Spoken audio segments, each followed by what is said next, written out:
আসসালামু আলাইকুম। আশা করি আজকে ক্লাস যারা দেখতে আসছেন তারা অনেকের চাইতে ভালো আছেন। এই জন্য আজকে ক্লাসটা তারা দেখতে আসতে পেরেছে। তো খুব মাথা ঠান্ডা করে আজকে আমরা এই ক্লাসটা শুরু করতে চাচ্ছি, খুবই মাথা ঠান্ডা করে, ঠিক আছে? তো এখন আমরা আইসিটি পড়ব, চ্যাপ্টার 4। তো কিছু কথা বলে রাখা ভালো, ঠিক আছে? কিছু কথা বলে রাখা ভালো, যেমন আমি যদি বলে রাখি যে আমরা আজকে যেটা পড়বো এই যে ওয়েব ডিজাইনের উপরে। তো আমি যদি আপনাদেরকে বলে রাখি এই যে আমাদের ওয়েবসাইট, আচ্ছা এই ওয়েবসাইট মোট কত প্রকার? ওয়েবসাইট মূলত হচ্ছে দুই প্রকার। একটাকে আমরা বলতে পারি স্ট্যাটিক ওয়েবসাইট, একটাকে আমরা বলতে পারি কি স্ট্যাটিক ওয়েবসাইট, ঠিক আছে? আর একটার নাম হচ্ছে আমাদের ডাইনামিক ওয়েবসাইট। আমার কথা কি বোঝা যায় বলেন তো? একটা ওয়েবসাইটের নাম হলো স্ট্যাটিক এবং একটা ওয়েবসাইটের নাম হচ্ছে ডাইনামিক। মূলত এই দুই রকমের ওয়েবসাইট আমাদের হয়ে থাকে।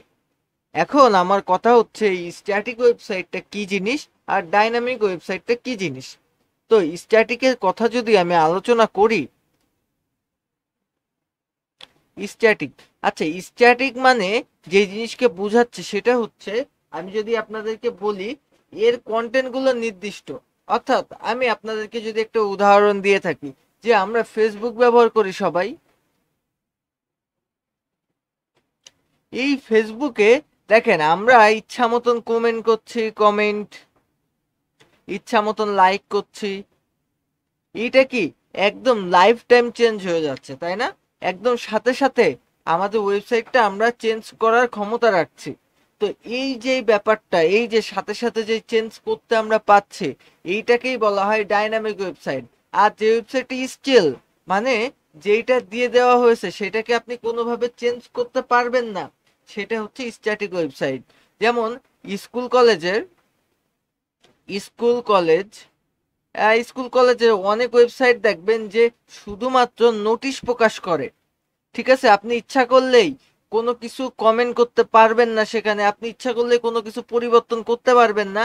এই যে স্ট্যাটিক ওয়েবসাইটটা একমাত্র যে হোস্ট আছে, যে ওয়েবসাইটগুলো কন্ট্রোল করে, সেই ইচ্ছা করলে চেঞ্জ করতে পারবে, ঠিক আছে? বাট এই ওয়েবসাইটটা কোনোভাবে আপনি চেঞ্জ করতে পারবেন না। তো এই ধরনের ওয়েবসাইট কে আমরা বলতে পারি যে স্ট্যাটিক ওয়েবসাইট। এটা হচ্ছে লাইক একমুখী,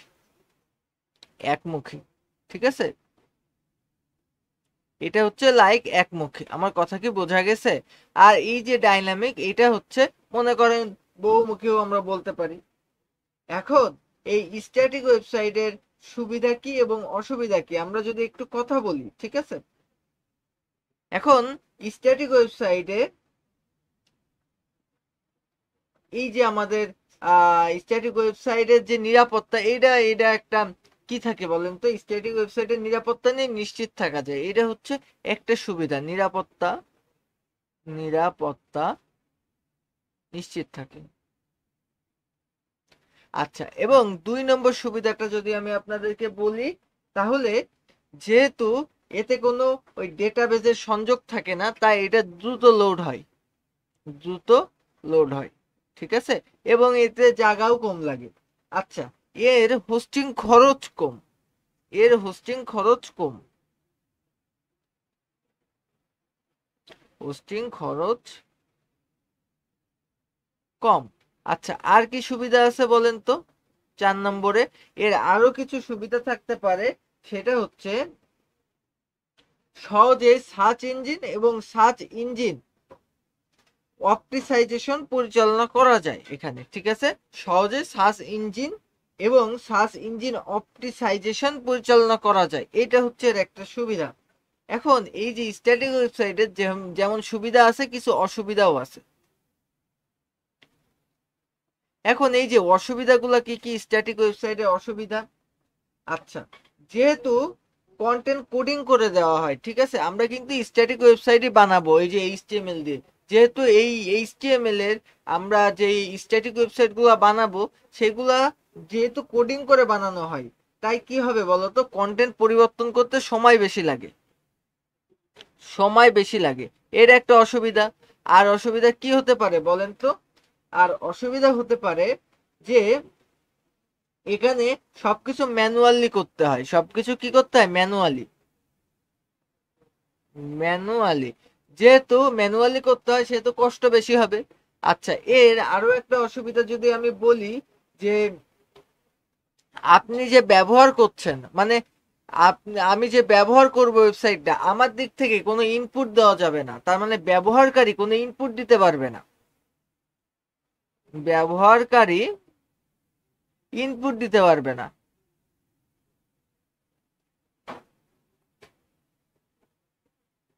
এটা হচ্ছে মূল কাহিনী। আমার কথা বুঝতে পেরেছেন? আচ্ছা, এবং আমি যদি একটু স্ট্যাটিক ওয়েবসাইটের অসুবিধা নিয়ে তো এতক্ষণ আপনাদের সাথে আমি কথা বললাম, তাই না?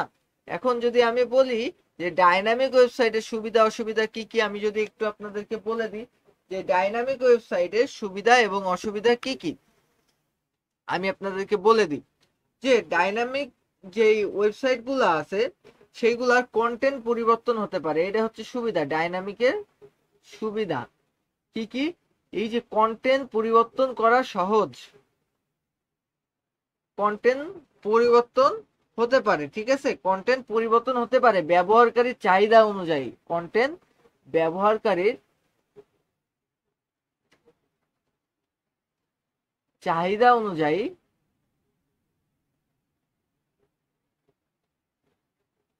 পরিবর্তনযোগ্য, ঠিক আছে?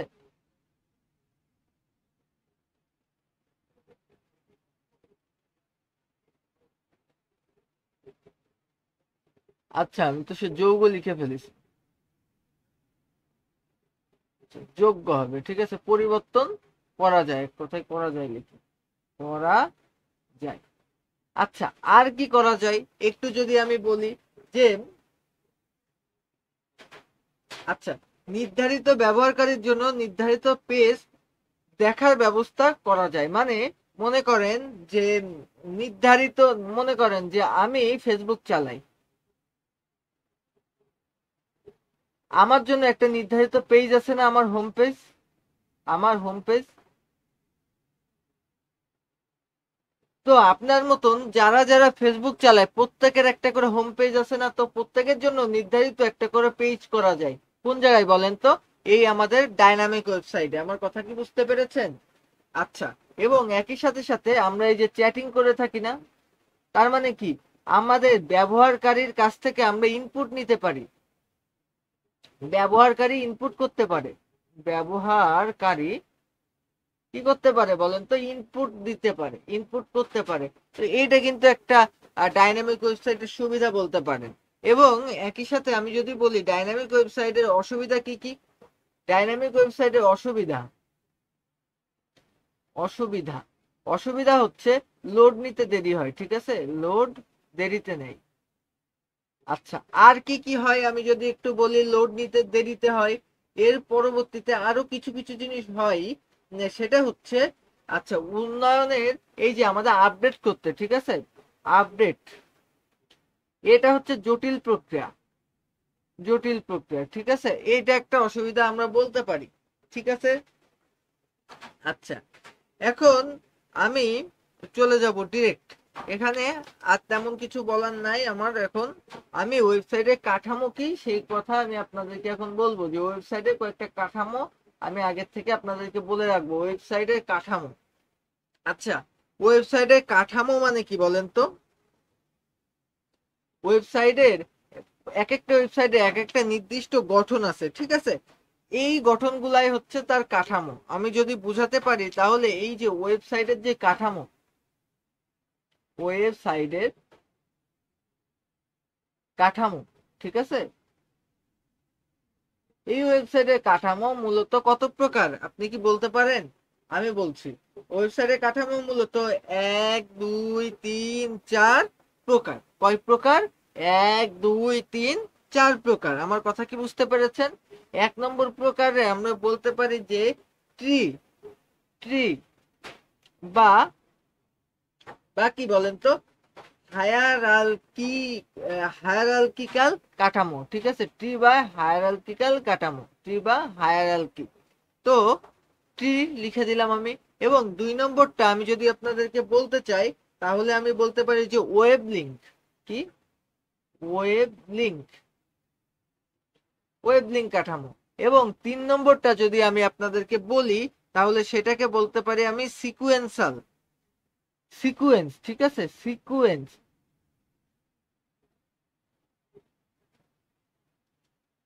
সিকুয়েন্স বা এটারে সুন্দরভাবে বলতে পারো লিনিয়ার। আচ্ছা, ওয়েব লিঙ্ক রে আরেক নাম বলতে পারো নেটওয়ার্ক কাঠামো, ট্রি বা হায়ারার্কিক্যাল, এটা তো আমি তোমাদের বলেই দিলাম। আচ্ছা, এরপরে হাইব্রিড বা কম্বিনেশনাল, 4 নম্বর হচ্ছে হাইব্রিড। ঠিক আছে, হাইব্রিড। এই যে আমাদের এই 4টা কাঠামোই মূলত ওয়েবসাইটের হয়ে থাকে। ঠিক আছে, এখন আমি এক এক করে 4টাই ব্যাখ্যা করে তোমাদেরকে দেখাবো। তো তোমাকে যদি আমি ট্রি ট্রির কথাটা বলি, দেখো, মনে করো যে আমি কলেজের ওয়েবসাইটে ঢুকবো, আমার কলেজের ওয়েবসাইটে আমি ঢুকবো। তো এখানে আমি লিখলাম কলেজ, এই যে কলেজ। এখন এই যে কলেজের ওয়েবসাইটে আমি যে ঢুকলাম, ঢুকার পরে দেখো আমাকে 3টা স্টেটে আমাকে ভাগ করে দিচ্ছে। দেখো আমার কলেজের ওয়েবসাইটটা কেমন আমি তোমাদেরকে সেটাই দেখাচ্ছি পরে। এইটা আসলে কি ওয়েবসাইট, এর গাঠনিক দিক থেকে এটা কি ট্রি, লিঙ্ক, সিকোয়েন্সিয়াল, হাইব্রিড, এটা এখন আমাদের জানার বিষয় না। আমরা শুধু কলেজের ওয়েবসাইটটা কেমন সেটা আমরা একটু দেখতে চাই। এখানে লিখলো আর্টস, মানে আর্টসের স্টুডেন্টরা এই জায়গাটায় যাবে। ঠিক আছে, এই পেজের মধ্যে আর্টসের স্টুডেন্টরা যাবে। এরপরে লেখা আছে সায়েন্স, সায়েন্স, তো সায়েন্সরা এই বক্সে যাবে। এবং এখানে লেখা আছে কমার্স, ঠিক আছে, বা বাণিজ্যিক। ঠিক আছে, কমার্স,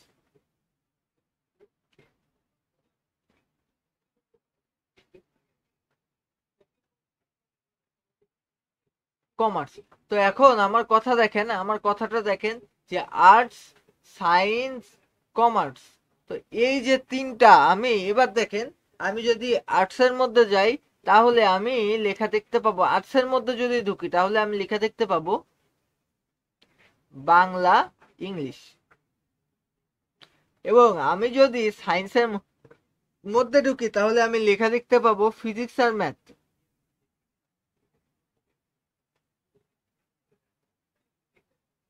ম্যাথ। ঠিক আছে, এরপরে আমি যদি কমার্সের মধ্যে ঢুকি তাহলে আমি দেখতে পাচ্ছি হচ্ছে অ্যাকাউন্টিং,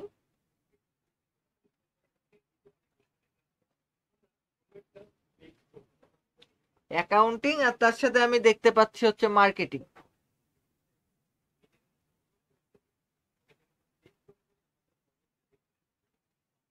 মার্কেটিং। ঠিক আছে, আমার কথা যদি বোঝা যায় তাহলে দেখেন, যে এইটা দেখেন, একটা ফার্স্টে একটা কলেজ।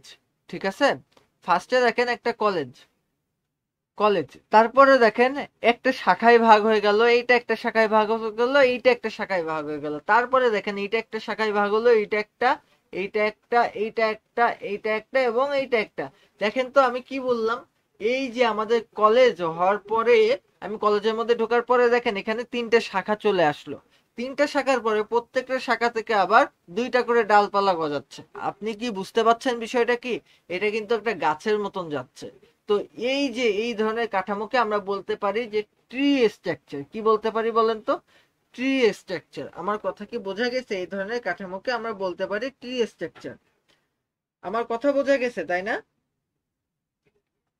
আচ্ছা, এই ধরনের ওয়েবসাইট কাদের থাকে বলেন তো? এই ধরনের ওয়েবসাইট থাকে স্কুল, কলেজ, ব্যাংক, বিমা, বিশ্ববিদ্যালয় সহ ব্যবসায়িক প্রতিষ্ঠানগুলোতে এই ধরনের ওয়েবসাইট থাকে।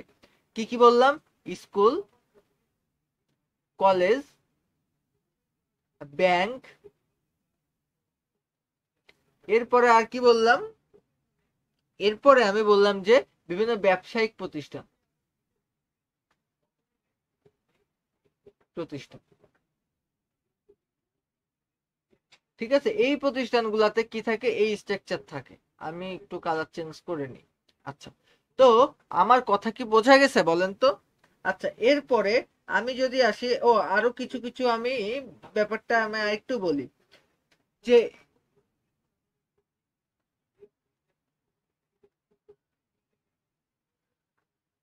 আচ্ছা, তো এই ওয়েবসাইটটা কি আসলে বোঝা গেছে বলেন তো? এই ওয়েবসাইটটা আসলে কিভাবে কাজ করে? ঠিক আছে, আচ্ছা, তো আপনি যখন এই যে কলেজের মধ্যে যাবেন তখনই আপনি এই তিনটা অপশন দেখবেন, এই তিনটা ছাড়া আপনি কিন্তু আর কোনো অপশন দেখবেন না। এরপরে এই তিনটার মধ্যে যে কোনো একটার মধ্যে ঢোকার পরে আপনি যদি সায়েন্সে ঢোকেন তাহলে আপনি ফিজিক্স আর ম্যাথ দেখতে পারবেন। বোঝা গেছে? তো এই যে ট্রি মানে গাছের মতন করে পর্যায়ক্রমে সাজানো বলে এটাকে আমরা বলতে পারি যে ট্রি স্ট্রাকচার। আচ্ছা, ওয়েবলিং স্ট্রাকচারটা আসলে কি? আচ্ছা, ওয়েবলিং স্ট্রাকচারটা আসলে একটা ঝামেলার স্ট্রাকচার আসলে।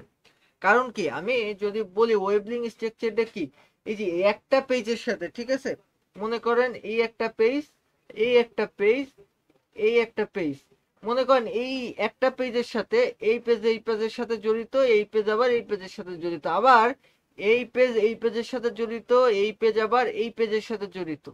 বুঝতে পেরেছেন? আবার একই রকম ভাবে এই পেজ আবার এই পেজের সাথে জড়িত, এই পেজ আবার এই পেজের সাথে জড়িত। তার মানে এখানে এই যে ওয়েবলিং স্ট্রাকচারে প্রত্যেকটা পেজের সাথে জড়িত। যেহেতু প্রত্যেকটা পেজের সাথে জড়িত থাকে, তাহলে আপনি কিন্তু একটা কথা বলতেই পারেন যে এখানে যে কোনো পেজ থেকে যে কোনো পেজে যাওয়া সম্ভব, যে কোনো পেজ থেকে যে কোনো পেজে যাওয়া সম্ভব। তার মানে এই এখানে আমি যেমন দেখছিলাম যে আমি কলেজ থেকে সরাসরি আমি ম্যাথে যেতে পারবো না, কলেজ থেকে আগে আমার সায়েন্সে যেতে হবে, এরপরে ম্যাথে যেতে হবে। বাট এই যে ওয়েব লিঙ্ক যেই ব্যাপারটা আছে, এখানে আমি একটা পেজ থেকে ইচ্ছা করলে আমি ইনস্ট্যান্ট যে কোনো পেজে চলে যেতে পারি, আমার যেই পেজে মন চাই আমি সেই পেজে চলে যেতে পারবো একটা পেজ থেকে। এইটাকে আমরা বলতে পারি যে ওয়েব লিঙ্ক স্ট্রাকচার। এরপরে এই যে সিকুয়েন্সিয়াল বা সিকুয়েন্স বা লিনিয়ার কাঠামো, সিকুয়েন্স বা লিনিয়ার কাঠামো, এই কথা যদি আমি আপনাদেরকে বলি, বলে যদি একটু বোঝাই, তাহলে আমি আপনাদেরকে একটু দেখাতে যদি চাই, তাহলে দেখি আমার পেজ তো শেষ, তাহলে একটু মুছতে হবে। এখানে পেজ বানানোর কোনো সিস্টেম নাই। হ্যাঁ, এটা মুছতে হবে, এটা পিডিএফ তো, এটা মুছতে হবে। তো আসেন মুছি। তো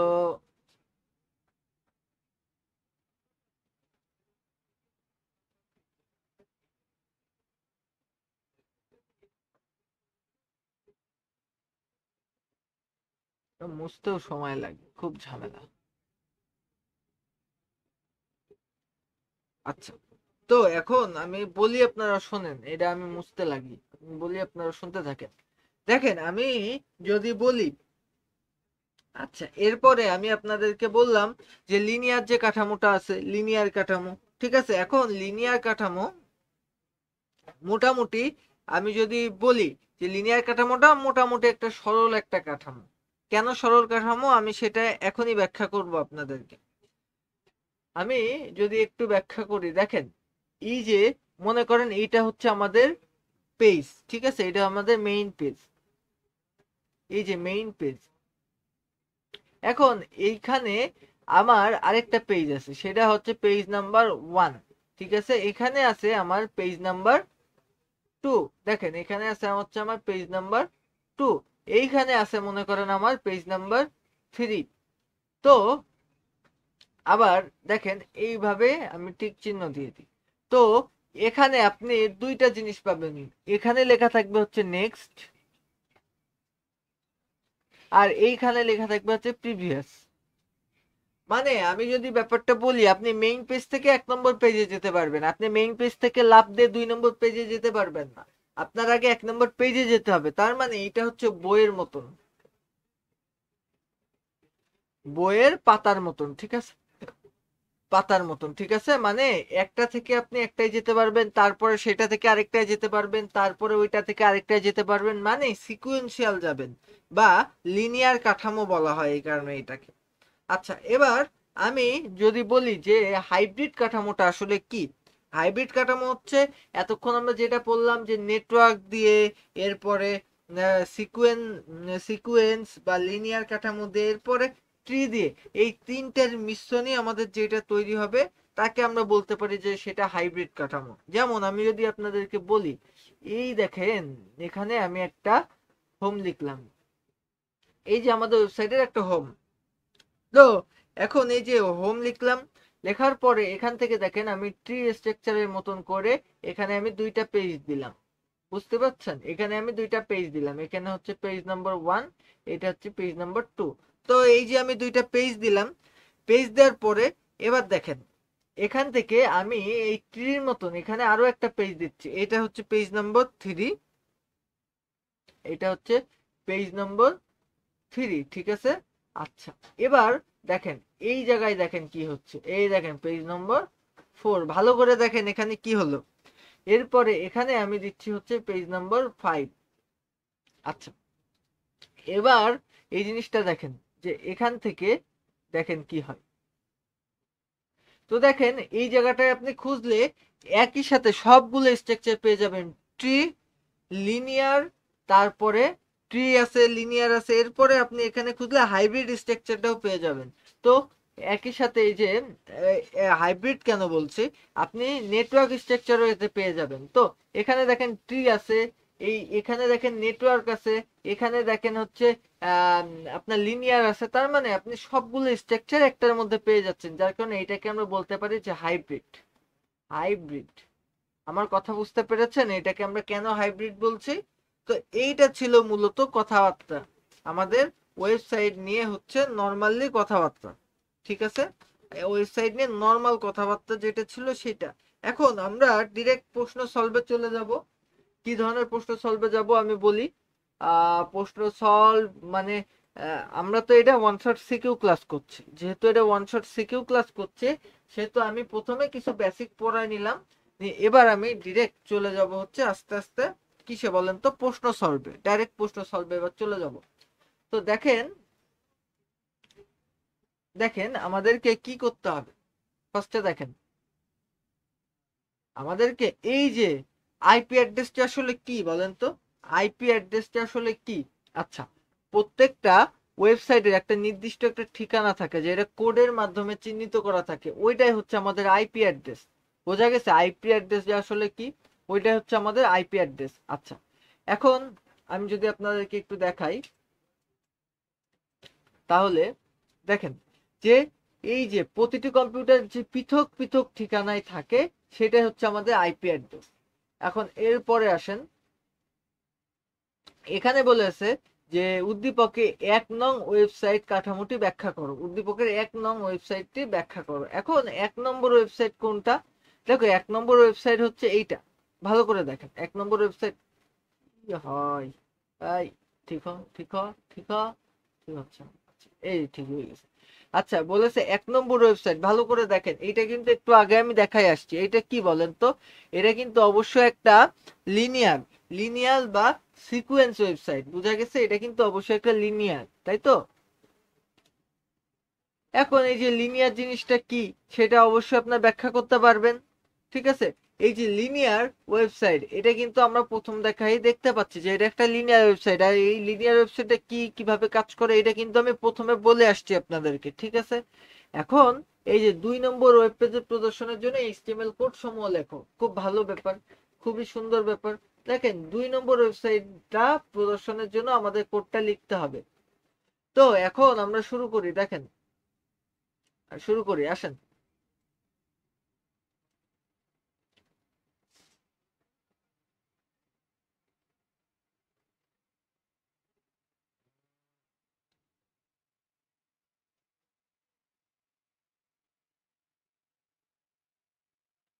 আচ্ছা আসেন শুরু করি, দেখেন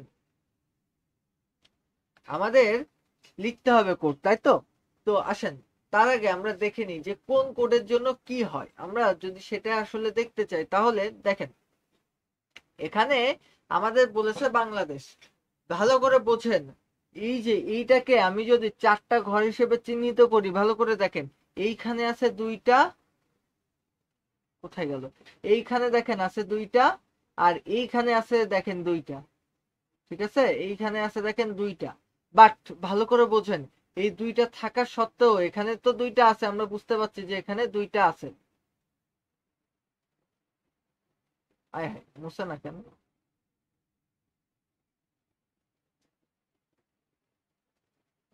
মুছবে না, এই তো মুছছে। দেখেন এই যে 2টা যে আছে, এখন আমাদেরকে এই ওয়েবসাইটটা যদি রান করতে হয় তাহলে কি করতে হবে, ফার্স্টে আমরা ওয়েবসাইটের যে সিস্টেমটা আমরা জানি, দেখেন আমি যদি বলি যে ফার্স্টে আমরা কি লিখি, HTML, আমরা এটা লিখি। লেখার পরে আমরা লিখি হচ্ছে বডি। কেউ যদি হেড লিখতে চান লিখবেন, সমস্যা নাই, হেড লিখে টাইটেল লিখবেন, সমস্যা নেই, বাট আমি বডি দিয়ে শুরু করি। তো বডি দিয়ে শুরু করার পরে এবার দেখেন আমার একটা টেবিল বানাতে বলছে, তো আমি কি লিখবো, টেবিল বর্ডার। আমি কি লিখবো, টেবিল বর্ডার, ঠিক আছে।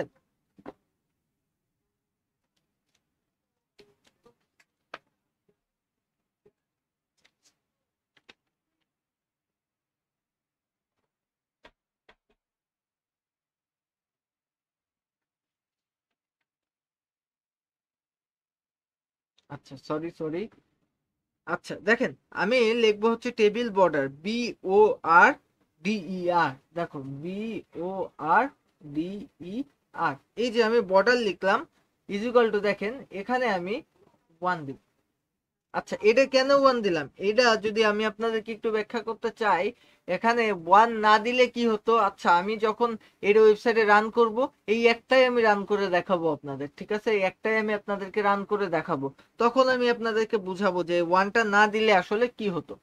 এরপরে দেখেন আমি দেব হচ্ছে সেল স্পেসিং, দেখেন সেল স্পেসিং দেব, সেল,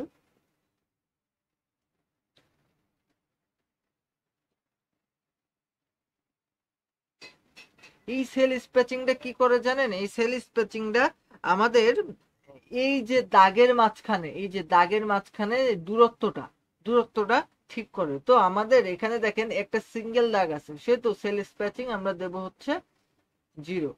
আমার কথা বুঝতে পেরেছেন। এরপরে আমরা আরো একটা জিনিস দিতে পারি, সেটা হচ্ছে সেল প্যাডিং। আচ্ছা সেল প্যাডিং এই জিনিসটা কি করে,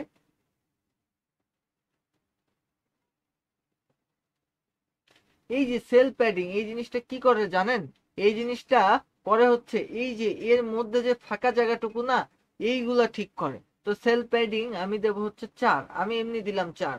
তো দেওয়ার পরে আমি এটাকে ক্লোজ করে দিলাম, টেবিলটাকে আমি টেবিলের ব্র্যাকেট ক্লোজ করে দিলাম, ঠিক আছে। এখন এরপরে দেখেন আমরা টেবিল কিন্তু লিখে ফেলছি। এরপরে আমরা টেবিলের বিভিন্ন কারুকার্য করব, যেমন আমি যদি এবার লিখি TD, TR, সরি TD না TR, দেখেন আমি লিখবো হচ্ছে TR।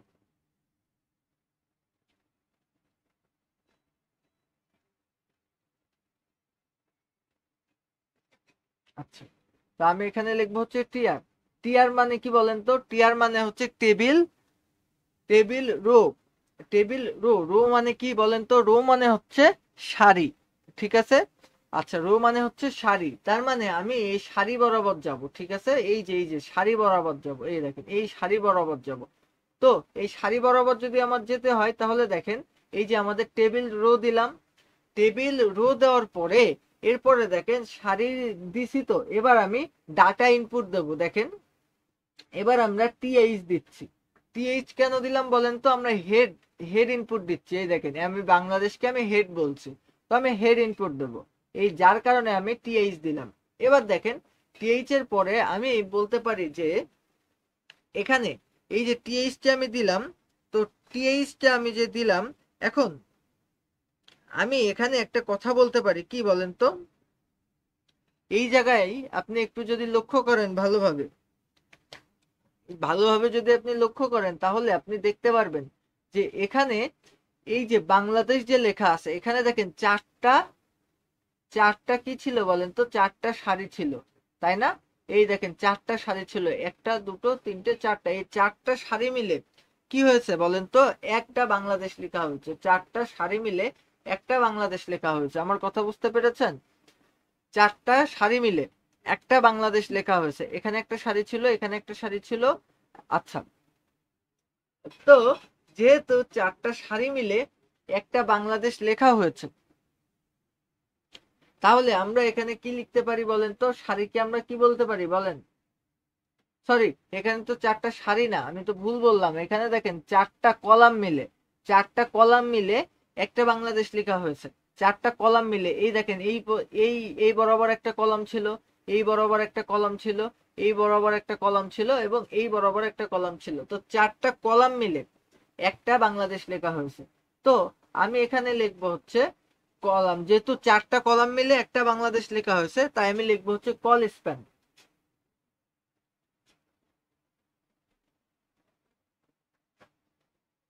Call span. আচ্ছা, call span is equal to, দেখেন আমাদের 4টা মিলে একটা হয়েছে না, তো আমরা এখানে 4 লিখবো।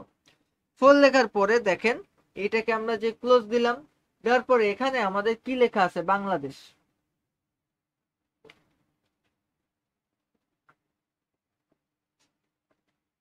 এই যে বাংলাদেশটা লেখা আছে, আমরা বাংলাদেশ লিখলাম। এই যে বাংলাদেশটা লেখার পরে আমরা এবার কি করব দেখেন তো, বাংলাদেশটা লেখার পরে এবার আমরা এখানে কোডটা ক্লোজ করে দেব। আমরা কি ক্লোজ করব, এই যে টিএইচ ক্লোজ করে দেব। আমার কথা বোঝা গেছে?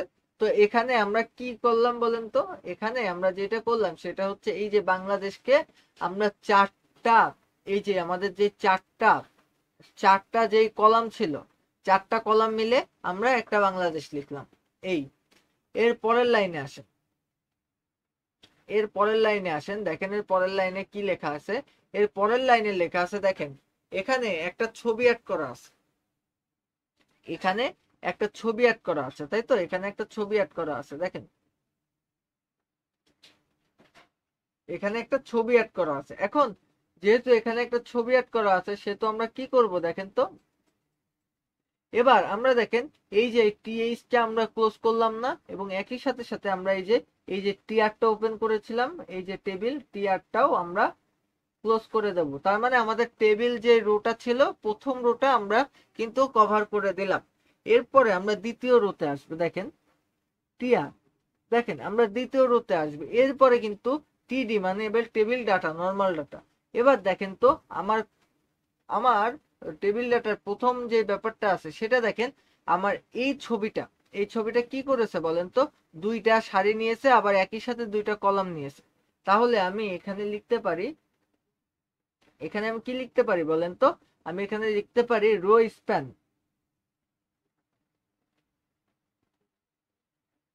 রো স্প্যান, আমি রো স্প্যান কত লিখবো, 2, তাই না? এবং একই সাথে সাথে কল স্প্যান ইকুয়াল টু, আমি লিখবো হচ্ছে 2। লিখলাম, আমি রো স্প্যান লিখলাম, কল স্প্যান লিখলাম। লেখার পরে এরপরে আমি আরো একটা ট্যাগ দেব, এই ট্যাগটার নাম হচ্ছে ইমেজ। ইমেজ এস আর সি, এই যে ইমেজ ট্যাগটা দেব। ইমেজ ট্যাগটা দেওয়ার পরে এখানে দেখেন আমার ইমেজের একটা ঠিকানা দেওয়া আছে, কি দেখেন ইমেজের একটা ঠিকানা দেওয়া আছে, সেটা কি বলেন তো, x.jpg। তো আমরা এখানে ইমেজের ঠিকানাটা দিয়ে দেবো x.jpg, এই ঠিকানাটা আমরা দিয়ে দিলাম। এর সাথে সাথে আমরা দেবো ওয়াইড। আমরা ওয়াইড কত দেবো বলেন তো, এখানে ওয়াইড এর মান দেওয়া আছে, ওয়াইড এর মান দেওয়া আছে কত, 90 আর 60, তাই তো? আমরা ওয়াইড দেব, দেখেন আমরা ওয়াইড দেব 90, আর হাইট দেব কত, 60। এই যে আমরা এটা দিয়ে দিলাম, এখন এই যে এটা দিয়ে দেওয়ার পরে আমরা এটা ক্লোজ দিয়ে দেবো। আচ্ছা, বোঝা গেছে? আমরা এটা ক্লোজ দিয়ে দেবো। আচ্ছা, তো এটা ক্লোজ দেওয়ার পরে এরপরে দেখেন আমাদেরকে এবার কি লিখতে হবে, আমাদেরকে এর পরের ট্যাগে যেতে হবে, ঠিক আছে? দেখেন আমরা এখানে যেই টেবিল রো যেটা শুরু করেছিলাম, দেখেন আমরা টেবিল রো যেটা শুরু করেছিলাম সেটার এই যে টেবিল ডাটা, আমরা একটা টেবিল ডাটা আমরা নিয়ে নিছি। তো এরপরে আমরা এই টেবিল ডাটাটারে ক্লোজ করে দেবো। দেখেন টেবিল ডাটা ক্লোজ করার আগে এই টেবিলের মধ্যে কোনো কিছু যদি আপনি লিখতে চান, দেখেন কোনো কিছু যদি আপনি লিখতে চান সেটা লিখতে পারেন। যেমন কি লিখা, এখানে কি লিখা উচিত দেখেন তো, এখানে এই দেখেন x.jpg 90x60 এইটা লিখা উচিত। তো এটা লেখেন, এটা লেখেন, কি লিখবেন, x.jpg, এরপরে কি 90:60, এটা আপনি লিখলেন। তো আপনার এই যে ছবির নিচে কিন্তু এই লেখাটা শো করবে। এরপরে আপনি এই যে টেবিল ডাটা যেটা নিছিলেন, এই যে টেবিল ডাটা, এটা আপনি ক্লোজ করে দিবেন। এই টেবিল ডাটা যখন আপনি ক্লোজ করে দিবেন, এরপরে আপনার ওই একই রোতে আবার আরেকটা টেবিল শুরু হবে। এবার একই রোতে আরেকটা টেবিল শুরু হবে, এটা কি টেবিল শুরু হবে, টিআর। তো এই যে টিআর দিয়ে আপনি তখন এখানে কি লিখবেন বলেন তো, এই টিআর দিয়ে আপনি এখানে লিখবেন হচ্ছে এম, না এখানে এম কেন লিখবেন, এখানে টিআর দিয়ে আপনি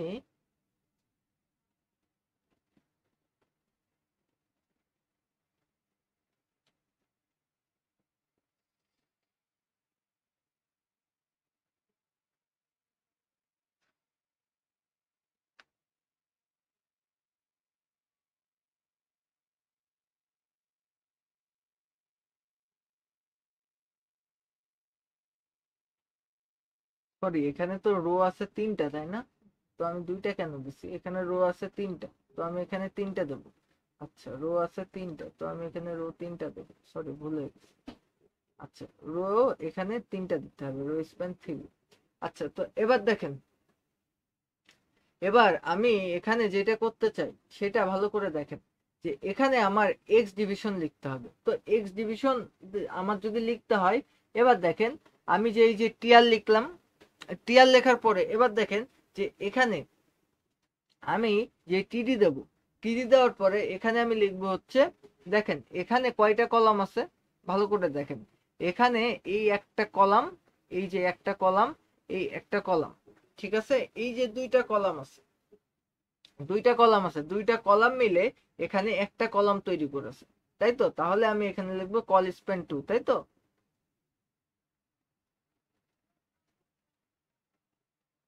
কল স্প্যান আমরা টু লিখবো, জাস্ট কল স্প্যান টু লিখে দিলাম। কল স্প্যান টু যে লিখে দিলাম, দেওয়ার পরে আমরা এবার কি করব বলেন, কল স্প্যান টু লিখে দিলাম, দেওয়ার পরে এরপরে এই যে এইটাকে আমরা ক্লোজ করে এখানে আমরা কি লিখতে পারি বলেন তো, এখানে আমরা লিখতে পারি এই যে এখানে যা লেখা আছে এক্স ডিস্ট্রিক্ট, ঠিক আছে, বা এক্স ডিভিশন কি লেখা আছে দেখিনি, এক্স ডিভিশন, তাই তো, এক্স এক্স ডিভিশন,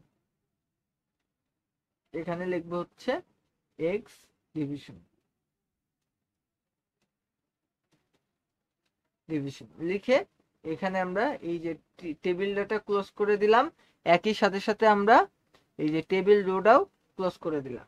এরপরে পরে যখন আমরা নামবো দেখেন, আমরা পরেরটাই যখন নামবো তখন আমরা কি করব বলেন তো, একই রকম ভাবে এইটা এবং এইটা করে ফেলেন, এটা এবং এটা করে ফেলেন, এখানে আমরা কি লিখবো, এখানে আমরা একই রকম ভাবে দেখেন টিআর দিব, টেবিল রো, দেওয়ার পরে এখানে আমরা টিডি, টিডি দিয়ে এখানে আমরা দেব হচ্ছে প্রথমে এম, তারপরে টিডি ক্লোজ, এরপরে এই পাশে আসেন, এই পাশে এসে টিআর দেব, দেওয়ার পরে এখানে আমি এই টিআর কেন দেবো, টিআর তো দেবো না, আমাদের রো তো আমি কভার করছি না। আচ্ছা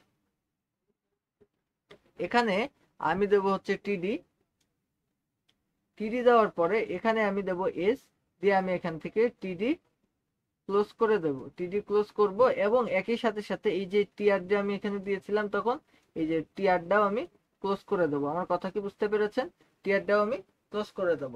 এখন এই যে টিআরটা আমি ক্লোজ করলাম, এবার দেখেন এই পাশে, এই পাশে একটু তাকান, এই যে এখান থেকে তো আমি টিআর ক্লোজ করে দিলাম, তো এবার এর নিচে আরো একটা ঘর আছে, নিচে আরেকটা ঘর আছে, সেখানে কি লেখা আছে দেখেন তো, নিচে একটা ঘর আছে সেখানে লেখা আছে হচ্ছে এইচ, তো এইচ যেহেতু লেখা আছে সেহেতু আমরা আবার আরেকটা টেবিল রো নেব, ঠিক আছে, টিয়ার, আমরা আরেকটা টিয়ার নেব, নেওয়ার পরে এখানে এই যে টিয়ার নিলাম, এখানে আমি একটা টেবিল ডাটা দেব, টেবিল ডাটা আমরা কি দেব, টেবিল ডাটায় এখানে আমরা দেব হচ্ছে এইচ, এইচ দিয়ে আমরা টেবিল ডাটা ক্লোজ করে দেব, টেবিল ডাটা ক্লোজ করে দেব, দেওয়ার পরে আমরা এই যে টেবিল রোটাও ক্লোজ করে দেব, দেওয়ার পরে এবার আমাদের উপরে যা যা ছিল টেবিল, এই যে টেবিল বর্ডারটা ক্লোজ করব, বডিকে ক্লোজ করব, এরপরে HTML এটাকে আমরা ক্লোজ করে দেব, এইগুলো যখনই আমরা ক্লোজ করব তখনই কিন্তু এই কোডটা আমাদের রান করবে। এখন এই কোডটা আসলে কেমন রান করেছে সেটা আমি তোমাদেরকে একটু দেখাই, দেখো এইটা আমি তোমাদেরকে একটু দেখাই, দেখো একটু অপেক্ষা করো, চেষ্টা করছি আমরা দেখানোর।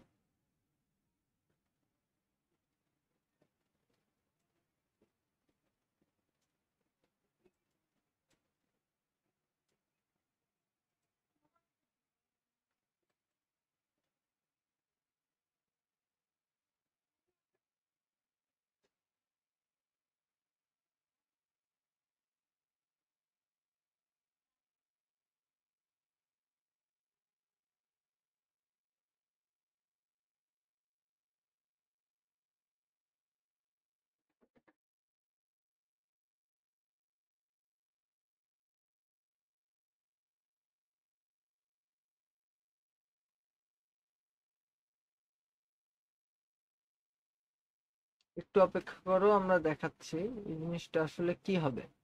অপেক্ষা করো।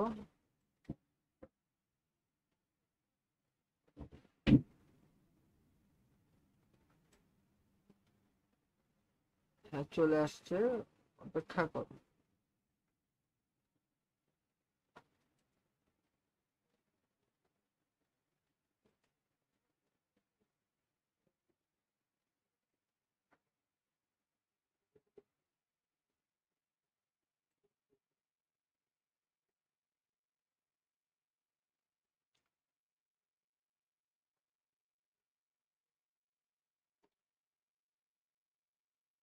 আজকের নেটওয়ার্কের অনেক প্রবলেম। আচ্ছা, তো আমরা এটা আস্তে আস্তে একটু আলোচনা করে ফেলি যে আমাদের যেই জিনিসগুলো আমি দেখালাম এই কোডগুলো কিন্তু প্রপারলি তোমাদেরকে করতে হবে, ঠিক আছে? দেখতে কঠিন লাগলেও আসলে কিন্তু কঠিন না, বিষয়গুলো কিন্তু খুব ইজি, ঠিক আছে? এগুলা জাস্ট দু একবার তোমাদেরকে এই জিনিসগুলা নিয়ে তোমাদেরকে ভাবতে হবে। তোমরা যখন দু একবার ভাববা তখনই কিন্তু এগুলা খুব ইজিলি হয়ে যাবে, ঠিক আছে? এবং এগুলা অবশ্যই প্র্যাকটিসের একটা বিষয়। এইচটিএমএল কোডিং অবশ্যই একটা প্র্যাকটিসের বিষয়, তুমি যতই প্র্যাকটিস করবা তোমার তত ভালো হবে, ঠিক আছে? তো এখানে আমরা এই কোডটাকে জাস্ট বসাই দেবো। দেখো, যা যা আমি সেখানে লিখছিলাম, দেখো আমি ওইখানে যা যা লিখছিলাম সেগুলো আমি এখানে জাস্ট বসাই দিলাম। দেখো, এই বাংলা হয়ে গেল, ওখানে ইংলিশ এই অপেক্ষা করো। আচ্ছা, ইংলিশ হবে, সমস্যা নেই। দেখো, আমি যা যা লিখছিলাম আমি সেইগুলাকে, এই দেখো বডির এরা শরীর বলেছে, এই এখানে অটোমেটিকলি বাংলা হয়ে গেছে, আমি ইংলিশ করে ফেলছে, দাঁড়াও। তো এরপরে দেখো এই যে এই ইংলিশ হচ্ছে আবার বাংলা হচ্ছে, এই ইংলিশ তো যাই হোক। দেখো এরপরে দেখো টেবিল বর্ডার, তারপর সেল স্প্যাচিং, সেল প্যাডিং। এরপরে দেখো আমরা যেটা যা যা দিছিলাম, ঠিক আছে, আমরা যা যা দিছিলাম আমরা সবকিছুই কিন্তু আগের মতনই দিলাম, ঠিক আছে? সবকিছুই কিন্তু আমরা আগের মতনই দিলাম, যেটা আমরা একটু আগে আমরা লিখে আসছিলাম নিজে হাতে, যেগুলো আমি তোমাদের লিখে দিছিলাম সেগুলো সেম টু সেম আমরা দিছি। দিয়ে দেখি রান দি। দেখো আমরা যখনই রান দিলাম তখন দেখো তো কি হলো। তখন দেখো রান দেওয়ার সাথে সাথে দেখো আমাদের ওই যে উদ্দীপকে যে প্রশ্নটা ছিল সেম টু সেম একটা প্রশ্ন কিন্তু এখানে চলে আসলো, সেম টু সেম এটা কিন্তু এখানে চলে আসলো।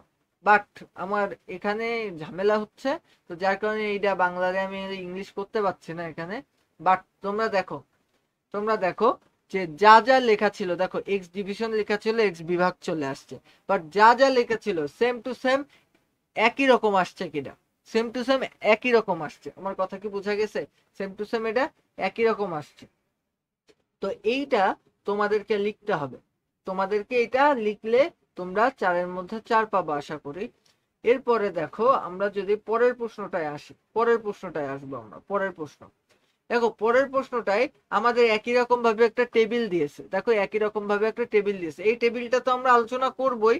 তার আগে আমরা আরেকটা জিনিস আলোচনা করব, সেটা হচ্ছে যাকে আমরা বলতে পারি লিস্ট।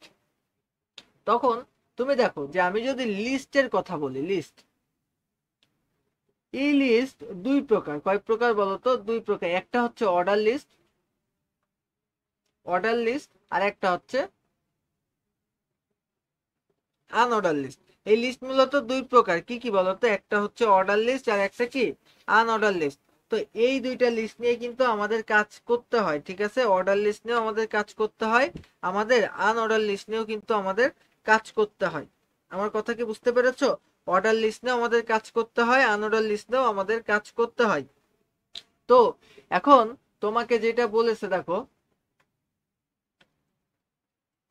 তোমাকে বলেছে যে এইটা এখানে দেখো, তুমি দেখছো যে তোমার অর্ডার লিস্ট এবং আনঅর্ডার লিস্ট দুইটাই আছে। অর্ডার লিস্ট মানে কি? অর্ডার লিস্ট মানে হচ্ছে একটা ক্রমবাচক ভাবে যাবে। অর্ডার লিস্ট মানে একটা ক্রমবাচক ভাবে যাবে।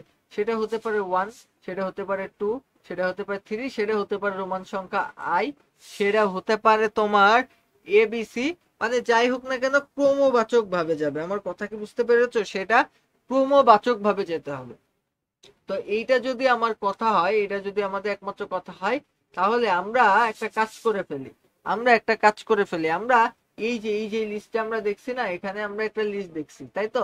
এইখানে আমরা একটা লিস্ট দেখছি, এই লিস্টটার এই যে লিস্টটা আমরা দেখছি, এই লিস্টটার আমরা কোড লিখে ফেলাই। আচ্ছা, কোড লিখে ফেলাই। এখানে অল্প একটু জায়গা আছে, এখানে লিখবো, এখানে লিখি। দেখো ফার্স্টে আমরা এইচটিএমএল লিখবো, বডি লিখবো, সব ঠিক আছে। তো এইচটিএমএল এটা তো লিখলাম, এরপরে আমরা লিখবো বডি, বডি লিখবো। বডি লেখার পরে দেখো এখানে আমাদের বডির মধ্যে আমাদের কি করতে হবে, আমাদের লিস্ট করতে হবে, তাই না? তো আমরা প্রথমে দেখো, প্রথমে যেহেতু এখানে আছে একটা আনঅর্ডার লিস্ট, ঠিক আছে, প্রথমে এখানে আছে কি লিস্ট বলো তো, আনঅর্ডার লিস্ট। প্রথমে এখানে আছে হচ্ছে আমাদের আনঅর্ডার লিস্ট। তো দেখো আমাদের আনঅর্ডার লিস্ট করতে হবে, তাই তো? তো আমরা এখানে সুন্দর করে লিখবো হচ্ছে ইউএল। ইউএল মানে আনঅর্ডার লিস্ট, ইউএল মানে কি, আনঅর্ডার লিস্ট। আমার কথা কি বুঝা গেছে? ইউএল মানে হচ্ছে আনঅর্ডার লিস্ট। তো আনঅর্ডার লিস্ট আমরা লিখলেই কিন্তু কাজ শেষ হয়ে যাচ্ছে না, কাজ শেষ হয়ে যাচ্ছে না। এই যে ইউএল আমরা যে লিখলাম, এখানে দেখো গোল আছে, আবার গোলের মাঝখানে দেখো ফাঁকা ফাঁকা আছে, তাই না? গোলের মাঝখানে ফাঁকা ফাঁকা আছে, তো এইটারে আমরা বলতে পারি সার্কেল। আর গোলের মাঝখানে যদি এইভাবে ভরাট থাকে সেটারে আমরা বলবো হচ্ছে ডিস্ক। আমার কথা বুঝতে পেরেছো? গোলের মধ্যে ভরাট থাকলে সেটা ডিস্ক, আর গোলের মধ্যে ফাঁকা থাকলে সেটা সার্কেল। তো আমরা এই যে আমরা যেই কাজটা করতে চলেছি সেটা হচ্ছে আমাদের এই যে আনঅর্ডার যে লিস্টটা আছে, এই আনঅর্ডার লিস্টটা আমরা লিখতে চাই কিভাবে, বৃত্তভাবে। দেখো আমরা লিখছি আনঅর্ডার লিস্ট ইউএল, ঠিক আছে, ইউএল। এরপরে আমরা টাইপ লিখবো টিওয়াই, টিওয়াই পিই। অবশ্যই বানান যদি ভুল যায় তাহলে কিন্তু কোড রান করবে না, ঠিক আছে? টাইপ, আচ্ছা, আনঅর্ডার লিস্ট টাইপ, এটা কি সার্কেল। এই যে সার্কেল, সার্কেল লেখার পরে আমরা আবার এই ইনভার্টেড কমা শেষ করলাম। লেখার পরে এবার দেখো এর মধ্যে কি কি আছে, দেখো সায়েন্স, বিজনেস আর হিউম্যানিটিস। তো দেখো এখানে আমি এটা লিখলাম, লেখার পরে এইটারে আমি এই যে ক্লোজ দিছি, কিন্তু দেওয়ার পরে এবার এখান থেকে আমি লিস্ট শুরু করব। লিস্ট, কি কি লিস্ট? প্রথমে হচ্ছে সায়েন্স, সায়েন্স। এরপরে আমি লিস্ট কভার দেবো, লিস্ট ক্লোজ দেবো, লিস্ট ক্লোজ দিলাম। এরপরে দেখো আমি আবার একটা লিস্ট ওপেন করব, আমি আবার একটা লিস্ট ওপেন করব। আচ্ছা, সেখানে লিস্ট ওপেন করার পরে সেখানে দেখো লেখা আছে যে বিজনেস স্টাডি, তাই তো? এখানে বিজনেস স্টাডি লেখা আছে। তো এখানে আমি লিখলাম হচ্ছে বিজনেস স্টাডি, দেখো বি স্টাডি। এখন এই যে বি স্টাডি লেখার পরে এখান থেকে আরো একটা লিস্ট শুরু হয়েছে, এটা আবার অর্ডার লিস্ট, এটা আবার অর্ডার লিস্ট। তো দেখো এখানে আমি বিজনেস স্টাডি লেখার পরে এই দেখো এই আনঅর্ডার লিস্টের মধ্যে আবার অর্ডার লিস্ট আছে। তো আমি এই আনঅর্ডার লিস্টে কিন্তু আর ক্লোজ দেব না। আমার কথা বুঝতে পেরেছো? আনঅর্ডার লিস্ট দিয়ে এখন আর ক্লোজ দেব না, তার মধ্যে একটা অর্ডার লিস্ট লিখবো, অর্ডার লিস্ট। এরপরে আমরা টাইপ কি দেব, টাইপ, টাইপ কি দেবো বলো তো? টাইপ দেব হচ্ছে, দেখো ভালো করে দেখো, আমরা টাইপ কি দেব, টাইপ, টাইপ এখানে আমরা ওয়ান দেবো, কারণ দেখো এখানে 1 2 থেকে শুরু হচ্ছে। তো টাইপ আমরা ওয়ান দেবো। টাইপ ওয়ান দেওয়ার পরে এখানে আমরা আর কি করতে পারি দেখো তো? দেখো এখানে আমরা অর্ডার লিস্ট দিলাম, টাইপ দিলাম ওয়ান, দেওয়ার পরে এরপরে আমরা এই অর্ডার লিস্টটাকে আমরা এই যে অর্ডার লিস্ট এখানে ক্লোজ করে এখানে আবার লিস্ট শুরু করব, ঠিক আছে? এটা অর্ডার লিস্টের লিস্ট, অর্ডার লিস্টের লিস্ট শুরু করব। তো এখানে আমরা কি লিস্ট দিতে পারি, দেখো এখানে লিস্ট দিতে পারি হচ্ছে এ, লিস্ট ক্লোজ করে দিলাম।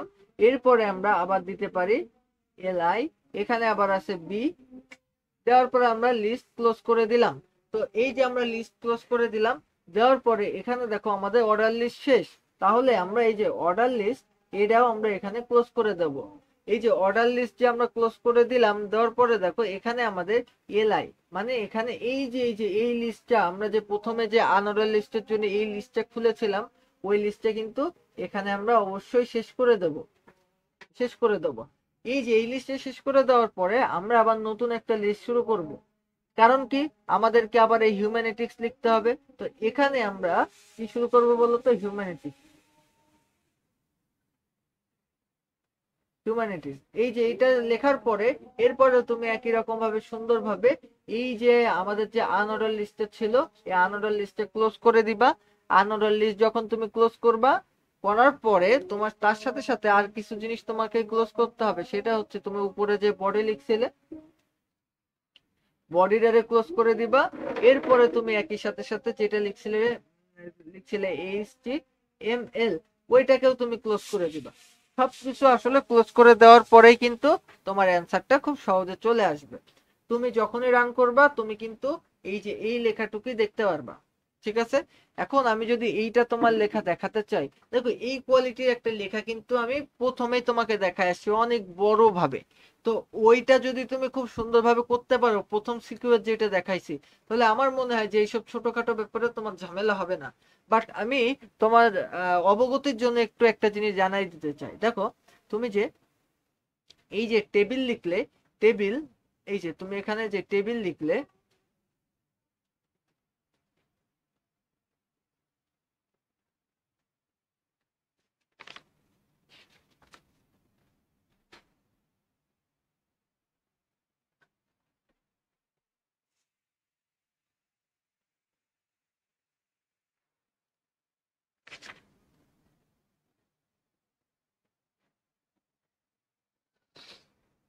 দেখো তুমি যে এখানে টেবিল লিখলে, তাই তো, টেবিল বর্ডার, তুমি যে এখানে টেবিল বর্ডার লিখলে, তাই না, টেবিল বর্ডার লিখলে, টেবিল বর্ডার তুমি লিখবা হচ্ছে কত বলো তো, টেবিল বর্ডার 1। এরপরে তুমি এই যে সেল স্পেসিং, সেল প্যাডিং সবকিছু লিখলা, সবকিছু লিখলা। লেখার পরে এই টেবিলটারে তুমি মনে করো এখানে এই যে ব্র্যাকেট ক্লোজও করলা। বাট সমস্যা কোন জায়গায় বলো তো, সমস্যা হচ্ছে এক জায়গায়, যে এখানে একটা জিনিস লেখা আছে অ্যালফাবেট। তো এই অ্যালফাবেটটা তোমার যদি লিখতে হয়, অ্যালফাবেটটা তোমার যদি লিখতে হয় টেবিলের উপরে, তাহলে তোমার একটা ক্যাপশন অ্যাড করতে হবে। এইটুকুই আমি তোমাকে দেখানোর জন্য এটা লেখা শুরু করেছি, ক্যাপশন অ্যাড করতে হবে। ক্যাপশন, এই যে ক্যাপশনটা তুমি লিখবে অ্যালফাবেট, অ্যালফাবেট। তো এবার ক্যাপশনটা ক্লোজ করে দিলে, ক্যাপশন ক্লোজ করে দিলে, ব্যাস। এরপরে তুমি নর্মালি এখানে যেটা যেটা করতে, যেটা যেটা করতে, এখানে দেখো দুইটা দুইটা কলাম মিলে একটা সারি হয়েছে, দুইটা কলাম মিলে একটা সারি হয়েছে। তো তুমি এখানে কি লিখতে পারছো বলো তো, এখানে তুমি খুব সুন্দরভাবে লিখবা কি, এখানে তুমি অবশ্যই একটা দিবা হচ্ছে টিআর, মানে টেবিল রো। টেবিল রো দেওয়ার পরে তোমার এখানে এইটা হচ্ছে T D, normally table data দেওয়া আছে। তো এখানে তুমি টেবিল ডাটা দেওয়ার পরে, দেখো তুমি এখানে টেবিল ডাটা দেওয়ার পরে আর কি দিবা বলো তো, এখানে তুমি টেবিল ডাটা দেওয়ার পরে তুমি এখানে লিখবা হচ্ছে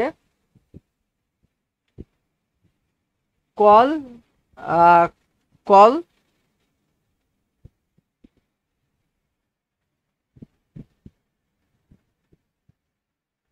কল, এরপরে কি লিখতে হয় বলতো, call span, call span, call span is equal two কত দিবা বলো, call span is equal two, দেখো দুইটা মিলে একটা না, তাহলে 2 দিবা। 2 দেওয়ার পরে তোমার এইটা এবারে এখানে তুমি এ লিখে দিবা। বাট বাট এ লিখার পরে তুমি অবশ্যই অ্যালাইন সেন্টার নামের একটা ট্যাগ ব্যবহার করতে হবে। কি ট্যাগ ব্যবহার করতে হবে, অ্যালাইন সেন্টার, অ্যালাইন সেন্টার। তাহলে এটা মাঝখানে দেখা যাবে, বাট ব্যবহার না করলেও খুব একটা ঝামেলা হবে না, তোমার নাম্বার খুব একটা কাটবে না। বাট অ্যালাইন সেন্টার যদি এই ট্যাগটা ব্যবহার করো তাহলে এটারে মাঝখানে দেখা যাবে। আমার কথা বুঝতে পেরেছো? এটাকে মাঝখানে দেখানোর জন্য তুমি এখানে লিখবা align centre, style align centre. এই জিনিসটা দিয়ে তুমি আইডেন্টিফাই করে দিতে পারো যদি মন চাই, না চাইলে ঠিক আছে, সমস্যা নেই। আচ্ছা, এরপরে তুমি এখানে এ লিখলা, এ লিখলা, এ লিখার পরে এখানে তুমি এটারে আবার টিডি ক্লোজ দিয়ে দিবা। আমার কথা বুঝতে পেরেছো? টিডি দিয়ে আবার ক্লোজ দিয়ে দিবা। আচ্ছা, তো এই যে টিডি দিয়ে ক্লোজটা দিয়ে দিলে, তো এর পরবর্তীতে কি হবে বলো তো, এর পরবর্তীতে তুমি এখানে যাবা, দেখো এই জায়গাটায় দুইটা কলাম মিলে, দুইটা রো মিলে, দেখো এখানে এই যে একটা কলাম, আর এখানে দেখো একটা কলাম, না সরি, এখানে দেখো একটা একটা রো, এখানে দেখো একটা রো, মানে দুইটা রো মিলে একটা কলাম হচ্ছে, দুইটা রো মিলে একটা, মানে দুইটা রো মিলে একটা কলাম হচ্ছে। তাহলে তুমি নিচে কি ব্যবহার করবা, রো স্প্যান, তুমি রো স্প্যান ব্যবহার করবা এখানে, রো স্প্যান, মানে দেখো দুইটা রো মিলে একটা কলাম হচ্ছে, দেখো দুইটা রো মিলে একটা কলাম হচ্ছে। তো দুইটা রো মিলে একটা যদি কলাম হয় তাহলে রো স্প্যান 2 ব্যবহার করবা। এরপরে নর্মালি যে নিয়মে করতে হয় সেই নিয়মে করে দিবা। আশা করি পারা যাবে, আশা করি পারা যাবে। আচ্ছা, এরপরে দেখো, আচ্ছা, ওয়েব পেজ বা ওয়েব সাইট যে সার্ভারে সংরক্ষিত থাকে তাই হলো ওয়েব সার্ভার, এগুলো তো জানার কথা তোমাদের, ঠিক আছে। আচ্ছা, এখন তোমাদের খ নাম্বার প্রশ্নটা আমি পড়িনি, এখনো পড়ে আসি দেখি। ফন্ট ট্যাগের দুটি অ্যাট্রিবিউট ব্যাখ্যা করো। দেখো, ফন্ট ট্যাগের দুটি অ্যাট্রিবিউট। আচ্ছা, ফন্ট ফেজ বলতে ফন্ট ফ্যামিলিকে বোঝায়। ওয়েব পেজের টেক্সটের জন্য ফন্ট ব্যবহার করা হয়, তাই ফন্ট ফেজ দিয়ে নির্ণয় করতে হয়, যেমন এটা। ওয়েবসাইটের ফন্টগুলোকে বিভিন্ন কালারে উপস্থাপন করার জন্য ফন্ট কালার ব্যবহার করা হয়, যেমন, ঠিক আছে। আচ্ছা, তো এবার আসো আমাদের,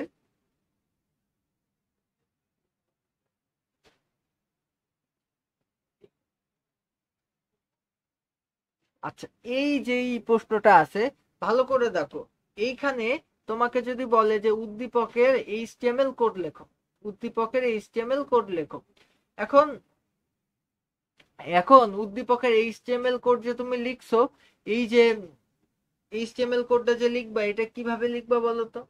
এই উদ্দীপকের এইচটিএমএল কোডটা যে তুমি লিখবা, এটারে তুমি আসলে কিভাবে লিখবা বলো? আচ্ছা, এটা 2024 সালে, মানে এইটা হচ্ছে আমি যেইবার এইচএসসি পরীক্ষা দিই, সেইবার আসছিল আমার বোর্ডে, যশোর বোর্ডে। তো এই প্রশ্নটার আমি অ্যান্সার করেছিলাম, ঠিক আছে। তো এইটার এখন এইচটিএমএল কোডটা তোমার লিখতে হবে। তো এইটার এইচটিএমএল কোডটা লিখতে হবে। দেখো, এটা একটা টেবিলের মধ্যে লেখা, দুইটা টেবিলের মধ্যে লেখা, তাই না? এটা একটা টেবিল আকারে লেখা। তো তুমি খুব সুন্দরভাবে একটা কাজ করতে পারবা, বলো তো কি কাজ করতে পারবা?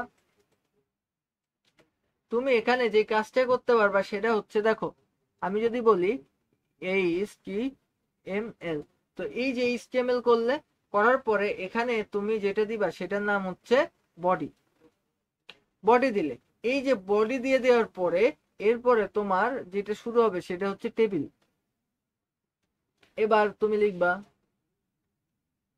বর্ডার, এরপরে তুমি লিখবা হচ্ছে ওয়ান, এরপরে কি লিখবা বলতো? টেবিল বর্ডার ওয়ান, এরপরে লিখবা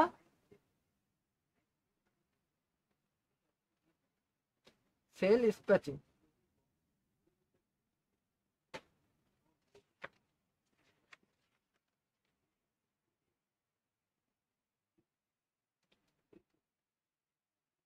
আচ্ছা, এখানে ইস নেই।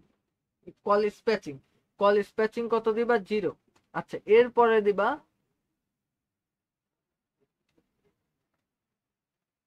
Call padding. কল প্যাডিং কত দিবা বলো তো? সেল প্যাডিং দিবা হচ্ছে 4 দাও বা 8 দাও, ইচ্ছা মতন দাও। এটা দেওয়ার পরে এবার দেখো তোমার টেবিল বানাতে হবে। তো দেখো, টি ডি মানে টেবিল রো। দেখো, টেবিল রো এখানে কিন্তু দুইটাই, এই যে রো, তুমি টেবিল রো বানাচ্ছ, রো মানে কি বলতো?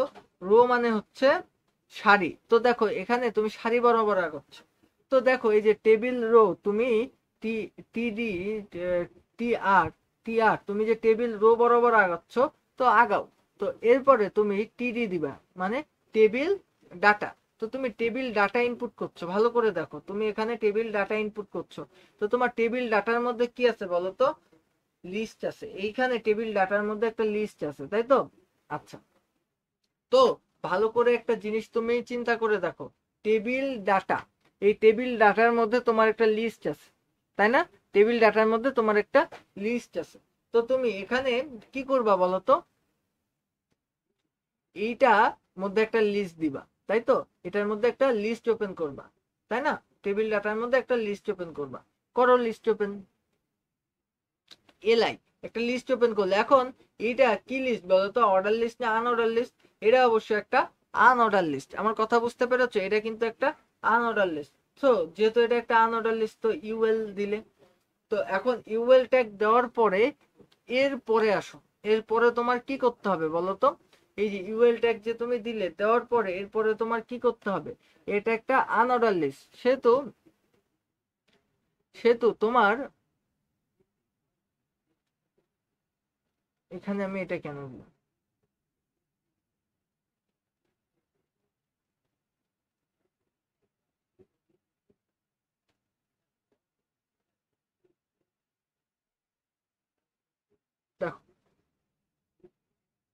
এখানে দেখো আমি আনঅর্ডার লিস্ট লিখলাম, আনঅর্ডার লিস্ট লেখার পরে এরপরে আমি এখানে দেখো আমি আনঅর্ডার লিস্ট লিখলাম, UL UL T Y P. Type কত বলো তো, এখানে আমার টাইপ দেওয়া ছিল, ভালো করে দেখো এখানে আমার টাইপ কি দেওয়া ছিল, এখানে আমার টাইপ দেওয়া ছিল হচ্ছে সার্কেল, ওই সার্কেল, তাই তো, type circle, circle type circle দেওয়া ছিল। তো এই যে আমি টাইপ সার্কেল দিলাম, দেওয়ার পরে আমার এই ইউএলটারে আমি এখানে ক্লোজ করলাম। এবার আমার এখান থেকে লিস্ট ওপেন হবে। লিস্ট ওপেন হওয়ার পরে প্রথম লিস্ট কি হবে বলতো, প্রথম লিস্টে দেওয়া আছে হচ্ছে এ, লিস্ট ক্লোজ। এর পরের লিস্টে কি দেওয়া আছে দেখো, এর পরের লিস্টে দেওয়া আছে হচ্ছে, এরপরে দেখো এই যে আমার যে প্রথম লিস্টে যে দেওয়া ছিল, প্রথম লিস্টে যে এ দেওয়া ছিল, ভালো কথা, ঠিক আছে, বাট ভালো করে একটা জিনিস বোঝো, এই যে প্রথম লিস্টে যে এ দেওয়া ছিল, এই লিস্টের মধ্যে কিন্তু আবার একটা জিনিস ছিল, এই লিস্টের মধ্যে কিন্তু আবার একটা জিনিস ছিল, সেটা কি বলতো, এই লিস্টের মধ্যে কিন্তু আবার এক্স আর ওয়াই ছিল, তাই তো, এক্স আর ওয়াই ছিল। তাইলে তুমি কি করবা বলতো, এটা সুন্দর করে তুমি ক্লোজ না করে এর মধ্যে আবার একটা লিস্ট দিবা, কি লিস্ট, এটা আবার হবে আনঅর্ডার লিস্ট। আনঅর্ডার লিস্ট মানে এই যে লিস্টের মধ্যে আবার একটা আনঅর্ডার লিস্ট আছে, সেখানে আবার ডিস্ক দেওয়া, আনঅর্ডার লিস্ট। টাইপ কি, টাইপ কি বলতো, টাইপ এখানে তোমার টাইপ ছিল হচ্ছে ডিস্ক, যেহেতু মাঝখানে ভরাট করা আছে তাহলে এটা ডিস্ক। তো এটা ক্লোজ করে দিলে তুমি, তো এটা ক্লোজ করে দেওয়ার পরে এরপরে শুরু হবে তোমার নতুন খেলা, সেখানে কি লিখবা, এল আই। তো এই যে এখানে লিস্টের মধ্যে তুমি কি কি লিখতে পারো দেখো, এখানে লিস্টের মধ্যে তুমি লিখবে হচ্ছে এক্স আর ওয়াই, তাই তো। তো লিস্টের মধ্যে তুমি লিখলে হচ্ছে এক্স লিস্ট ওভার, এরপরে আবার একটা লিস্ট ওয়াই, আবার লিস্ট ওভার। তো এই যে এটা করলে, করার পরে দেখো তোমার এখানে এই যে আনঅর্ডার লিস্ট, আনঅর্ডার লিস্ট এটা কিন্তু তুমি ক্লোজ করে দিবা। এখন এই যে আনঅর্ডার লিস্টকে তুমি ক্লোজ করে দিলে, বাট তোমার এখানে কিন্তু এই যে যে লিস্টটা তুমি ওপেন করেছিলে সেই লিস্টটা কিন্তু এখনো ক্লোজ হয় নাই। তো এই লিস্টটাকে তোমার ক্লোজ করতে হবে, এই লিস্টটাকে তোমার ক্লোজ করতে হবে। এরপরে দেখো কি করতে হবে, এই যে এই লিস্টটাকে তুমি ক্লোজ করে ফেললে, এরপরে দেখো তোমার আরেকটা লিস্ট শুরু হচ্ছে, তোমার দেখো নিচে, এই দেখো এখানে দেখো আবার আরেকটা লিস্ট শুরু হচ্ছে, যেখানে বি এর ওখানে জেড, তাই তো। তো তুমি এখানে দেখো এই জায়গা থেকে আবার একটা লিস্ট শুরু করলে, করার পরে এই যে লিস্ট শুরু করলে এখানে তুমি কি দিবা বলতো, বি দিবা। বি দেওয়ার পরে দেখো list close, list close B দেওয়ার পরে এবার দেখো লিস্ট ক্লোজ তুমি করলে, কিন্তু আসলে দেখো বির ভিতরে আবার একটা জেড আছে না, বি এর যেই আনঅর্ডার লিস্ট তার মধ্যে দেখো আবার আনঅর্ডার লিস্টের একটা জেড আছে, তার মানে এই বি তুমি এখানে ক্লোজ করতে পারবা না, তাই তো। বি ক্লোজ না করে এখানে তোমার একটা কাজ করতে হবে, সেটা কি, এখানে আবার একটা আনঅর্ডার লিস্ট করতে হবে। তো এখানে তুমি আবার একটা কি করলে, আনঅর্ডার লিস্ট করলে। আনঅর্ডার লিস্ট করার পরে দেখো এখানে এই যে টাইপ কি বলতো, এখানে টাইপ কি বলতো আনঅর্ডার লিস্টের, এখানে টাইপটা কি বলো, আনঅর্ডার লিস্টের এখানে টাইপটা কি, আনঅর্ডার লিস্টের টাইপ হচ্ছে ডিস্ক। দেখো আনঅর্ডার লিস্টের টাইপ হচ্ছে ডিস্ক, লেখো ডিস্ক। এবার এরপরে আসো, দেখো আনঅর্ডার লিস্টের টাইপ হচ্ছে ডিস্ক। এরপরে দেখো নিচে আসো, নিচে আসার পরে দেখো এরপরে তুমি আবার লিস্ট করবা, লিস্ট করবা, লিস্ট করে তুমি এখানে কি কি করতে পারো দেখো, এখানে লিস্ট করে এখানে আছে জেড। তো এখানে আবার লিস্টকে তুমি ক্লোজ করে দাও। দেখো এই যে লিস্টকে তুমি ক্লোজ করে দিলে, কিন্তু দেখো তোমার এই যে আনঅর্ডার লিস্ট যেটা আছে এইটা তুমি এখন ক্লোজ করবা, এই আনঅর্ডার লিস্টকে ক্লোজ করে দিলে। এবার দেখো তোমার এই যে লিস্টটা তুমি ওপেন করেছিলে এই যে বির জন্য, এই লিস্টটা তুমি ক্লোজ করে দিবা। এখন এই লিস্টটাকেও তুমি ক্লোজ করে দিলে, এখন তোমার কিন্তু আরেকটা জিনিস এখনো ওপেন আছে, সেটা কি বলতো, এই যে আনঅর্ডার লিস্ট। কোন আনঅর্ডার লিস্ট বলতো, যে আনঅর্ডার লিস্ট তুমি এই যে এ বির জন্য যে আনঅর্ডার লিস্ট দিছিলে না, এই যে বির জন্য বা এর জন্য যে আনঅর্ডার লিস্ট দিছিলে, ওইটা তোমার ক্লোজ করা হয়েছিল না, ওইটা তুমি ক্লোজ করে দিলে। আচ্ছা, ক্লোজ করার পরে দেখো তোমার সামনে কি আসলো, তোমার সামনে কিন্তু এই যে আমাদের, যে এই যে আমাদের টিডিটা ছিল না, এই যে টিডি, এই টিডিটা কিন্তু ক্লোজ হয়ে যাবে। এবার দেখো টিডি মানে আমাদের যে টেবিল যে বর্ডারটা ছিল, আমাদের টেবিল যে ডাটাটা ছিল ওই ডাটা কিন্তু ক্লোজ হয়ে গেল, টিডি, টেবিল ডাটাটা ক্লোজ হয়ে গেল। এরপরে আবার আমরা নতুন করে একটা টিডি নেব, ঠিক আছে? টিডি নেব, কারণ কি আমরা ওই একই রোর মধ্যে কাজ করছি। তারপরে আমাদের এইটা লিখতে হবে। তো এইটা লেখো, দেখো এইটা লেখো, কি লেখা আছে বলো তো? তোমার লেখা আছে হচ্ছে log log 10 base x square. এই দাঁড়া দাঁড়া দাঁড়া দাঁড়া দাঁড়া দাঁড়া, কোনে যাচ্ছি, দাঁড়া দাঁড়া, এই ঝামেলা হয়ে গেল যে। অপেক্ষা করি একটু।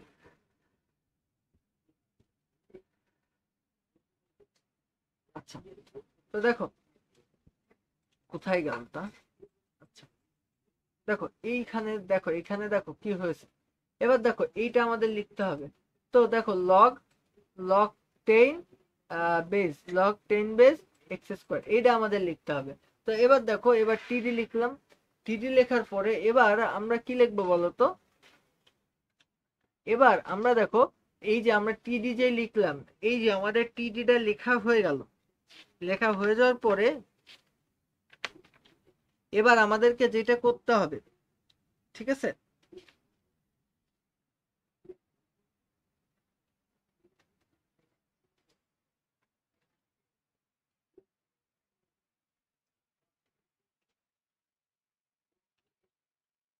যে এইটার পরে এই যে আমাদের টিডিটা আমরা যে লিখলাম, লেখার পরে এখানে তুমি যেটা লিখতে হবে সেটা হচ্ছে দেখো লগ,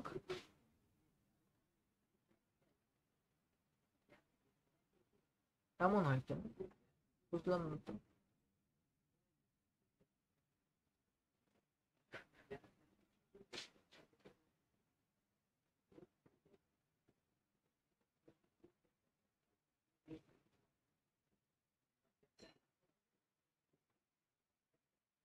এমন হয় কেন?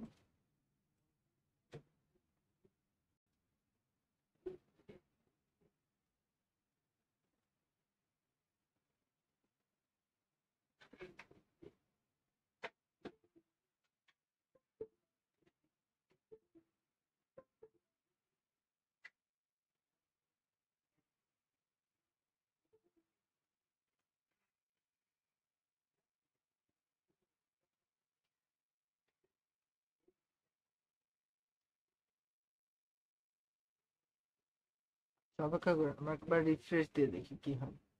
একবার একটু রিলোড দিয়ে দেখি কি হয়। ঝামেলা হচ্ছে, ঠিক আছে, ঝামেলা হচ্ছে, ভুলভাল কাজ করছে।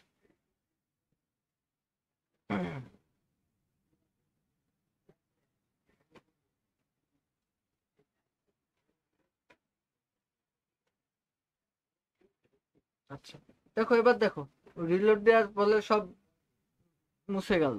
তো গেলে যাক, তোমরা টেনে টেনে তো দেখতে পারবা, তোমাদের ভিডিও থেকে তো আর কিছু মুছে যায় নাই। তো দেখো, রিলোড না দিলে আমার এই স্লাইড কাজ করছিল না, বুঝলে? স্লাইড কাজ করছিল না, এখন কাজ করছে। হ্যাঁ, দেখো যেটা হয়েছে সেটা হচ্ছে, দেখো এখানে আমরা এবার এটা লিখবো, তাই তো? তো এবার দেখো আমরা টিডি লিখবো, টেবিল ডাটা, টিডি লিখবো। দেখো আমরা এবার দেখো যে আমরা টিডি, এই যে টিডি, আমরা টিডি লেখার পরে দেখো টিডি যে লিখলাম, লেখার পরে দেখো এবার এটা লিখবো। তাহলে লেখো লগ লগ লগ, এরপরে তুমি নিচে মানে কি জানো, সাব সাব সাব কত, 10, ঠিক আছে, সাব। এরপরে তুমি সাবরে আবার ক্লোজ দিবা, সাবরে ক্লোজ দিবা। দেওয়ার পরে তুমি এরপরে কি লিখবা, এক্স সুপ। এরপরে তুমি আবার দিবা হচ্ছে 2 সুপ, ক্লোজ দেওয়ার পরে তুমি এই যে টিডি রে ক্লোজ দিবা। এরপরে তুমি টিআর ক্লোজ দিবা। এরপরে তুমি টেবিল ক্লোজ দিবা। তারপরে তুমি বডি ক্লোজ দিবা। তারপরে তুমি ওই যে এইচটিএমএল এর ক্লোজ দিবা। ঠিক আছে, আমার কথা বুঝতে পেরেছো?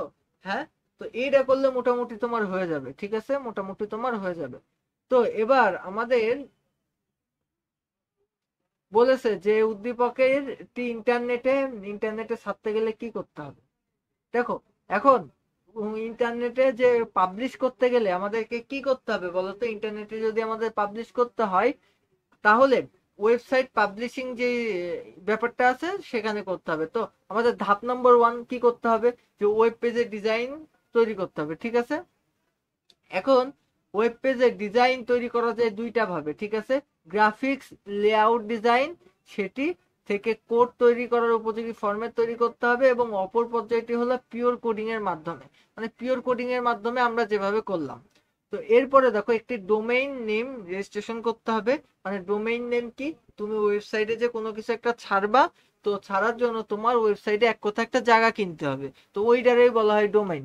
তো ডোমেইন বিভিন্ন জায়গা থেকে কিনতে পাওয়া যায়, তো তোমার ডোমেইন কিনতে হবে ডলার দিয়ে, ঠিক আছে? তোমার ডলার দিয়ে কি করতে হবে? ডোমেইন কিনতে হবে। ডোমেইন কেনার পরে এরপরে ওয়েব হোস্টিং করতে হবে। ওয়েব হোস্টিং কি? নির্ভরযোগ্য কোনো সার্ভার ভাড়ার বিনিময়ে রাখতে হবে ইন্টারনেট। আচ্ছা, ওয়েব হোস্টিং যদি আমি একটু বাংলা বাংলি বুঝাই দিই, ওয়েব হোস্টিং জিনিসটা কি বলতো? ওয়েব হোস্টিং জিনিসটা হচ্ছে যে তোমার মনে করো তোমার কাছে একটা ভাঙড়ি চুংড়ি কম্পিউটার আছে, ওইটা দিয়ে তুমি কি 24 ঘন্টা একটা ওয়েবসাইটকে রাখতে পারবা? তোমার বাসায় জেনারেটর নেই, আইপিএস নেই, কিচ্ছু নেই, তুমি কি 24 ঘন্টা একটা ওয়েবসাইট কার্যক্ষম রাখতে পারবা? পারবা না তো। তাহলে তোমার কি করতে হবে? তোমার ক্লাউড কম্পিউটিং এর সাহায্য নিতে হবে। নিয়ে তোমার বড় বড় প্রতিষ্ঠান আছে যারা কম্পিউটারের জায়গা ভাড়া দেয়, ঠিক আছে? ঠিক আছে, কম্পিউটার কি ভাড়া দেয়, ঠিক আছে? তো এখন এই যে তোমার তাদের কাছ থেকে ওয়েব সার্ভার ভাড়া নিতে হবে, তারা তোমাকে সাপ্লাই করবে 24/7। 24/7 তারা তোমাকে সার্ভিস দেবে, তোমার ওয়েবসাইটটা 24/7 যেন সচল থাকে সেই জন্য তারা সব ব্যবস্থা নেবে। তো তাদের সাথে তোমার যোগাযোগ করতে হবে। এরপরে তোমার যদি প্রচার টোচার করতে চাও সেটা তো আলাদা ব্যাপার, সেটা তুমি করতেই পারো।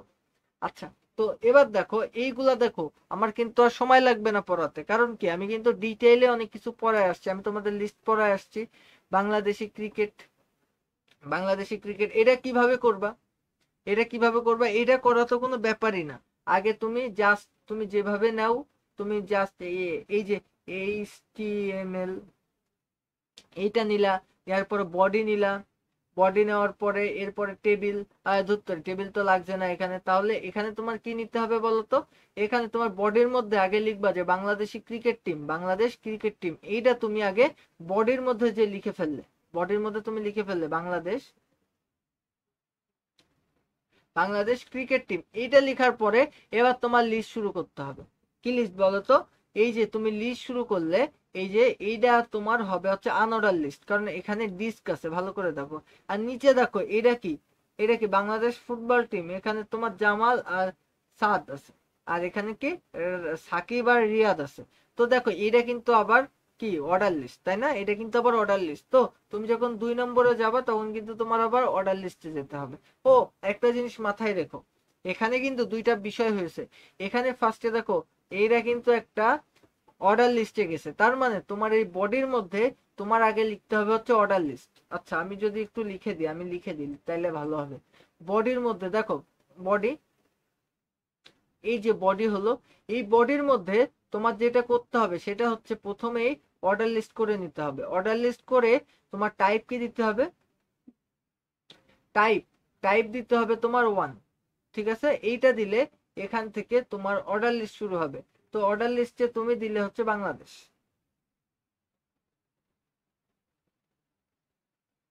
Bangladesh cricket team, Bangladesh cricket team দিলে, দেওয়ার পরে এখান থেকে দেখো অর্ডার লিস্ট কিন্তু অফ হবে না। অর্ডার লিস্ট অফ না হওয়ার পরে দেখো, এই দেখো অর্ডার লিস্টের মধ্যে, দেখো এই যে অর্ডার লিস্টের মধ্যে তুমি এই যে অর্ডার লিস্ট টাইপ এটা দিলে না, দেওয়ার পরে এখানে যে তুমি লিস্ট দিলে, লিস্ট দিয়ে দিলে যে বাংলাদেশ ক্রিকেট টিম, এই লিস্ট কিন্তু আর অফ করা যাবে না, এই লিস্ট অফ করা যাবে না। এই লিস্টের মধ্যে আবার শুরু হবে কি বলতো? Unordered list, unordered list type কি? টাইপ ডিস্ক, টাইপ ডিস্ক, এরপরে হবে সাকিব, তারপরে রিয়াদ, এরপরে তুমি এই যে আনোয়ার লিস্ট টাইপ ডিস্ক দিলে, দেওয়ার পরে তুমি এখানে আবার লিস্ট ওপেন করবা, করে এখানে লিখবা হচ্ছে সাকিব, তারপরে লিখবা রিয়াদ। তো সাকিব আর রিয়াদ লিখার পরে তুমি আবার এই যে আনোয়ার লিস্টকে ক্লোজ করবা, করার পরে তুমি আনোয়ার লিস্টকে ক্লোজ করার পরে কি করবা বলো তো? আমার ওই লিস্টে ক্লোজ করার পরে এই লিস্টটাকেও তুমি ক্লোজ করে দিবা।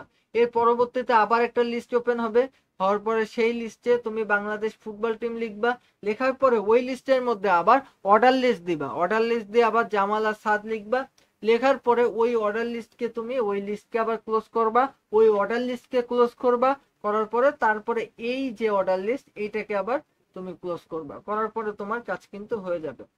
আচ্ছা, তো আশা করি তুমি এইটা করতে পারবা, এটা করতে পারবা। এইগুলো সব হেড দিবা, হেড দিবা, হেড দিয়ে করবা। এখানে দেখো, এখানে আমি তোমাদের দেখাইছিলাম ক্যাপশন লিখতে হয় কিভাবে, ক্যাপশন লিখবা, লিখে এইগুলা কিন্তু তুমি করে ফেলতে পারবা। ঠিক আছে, তো ডিটেলে পড়ানোর সুবিধা হলো এই যে একটা করাই দেওয়ার পরে দেখো আর সবগুলো তুমি নিজেই করতে পারবা, তাই তো?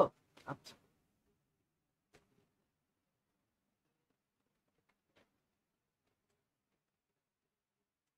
তো এরপরে দেখো,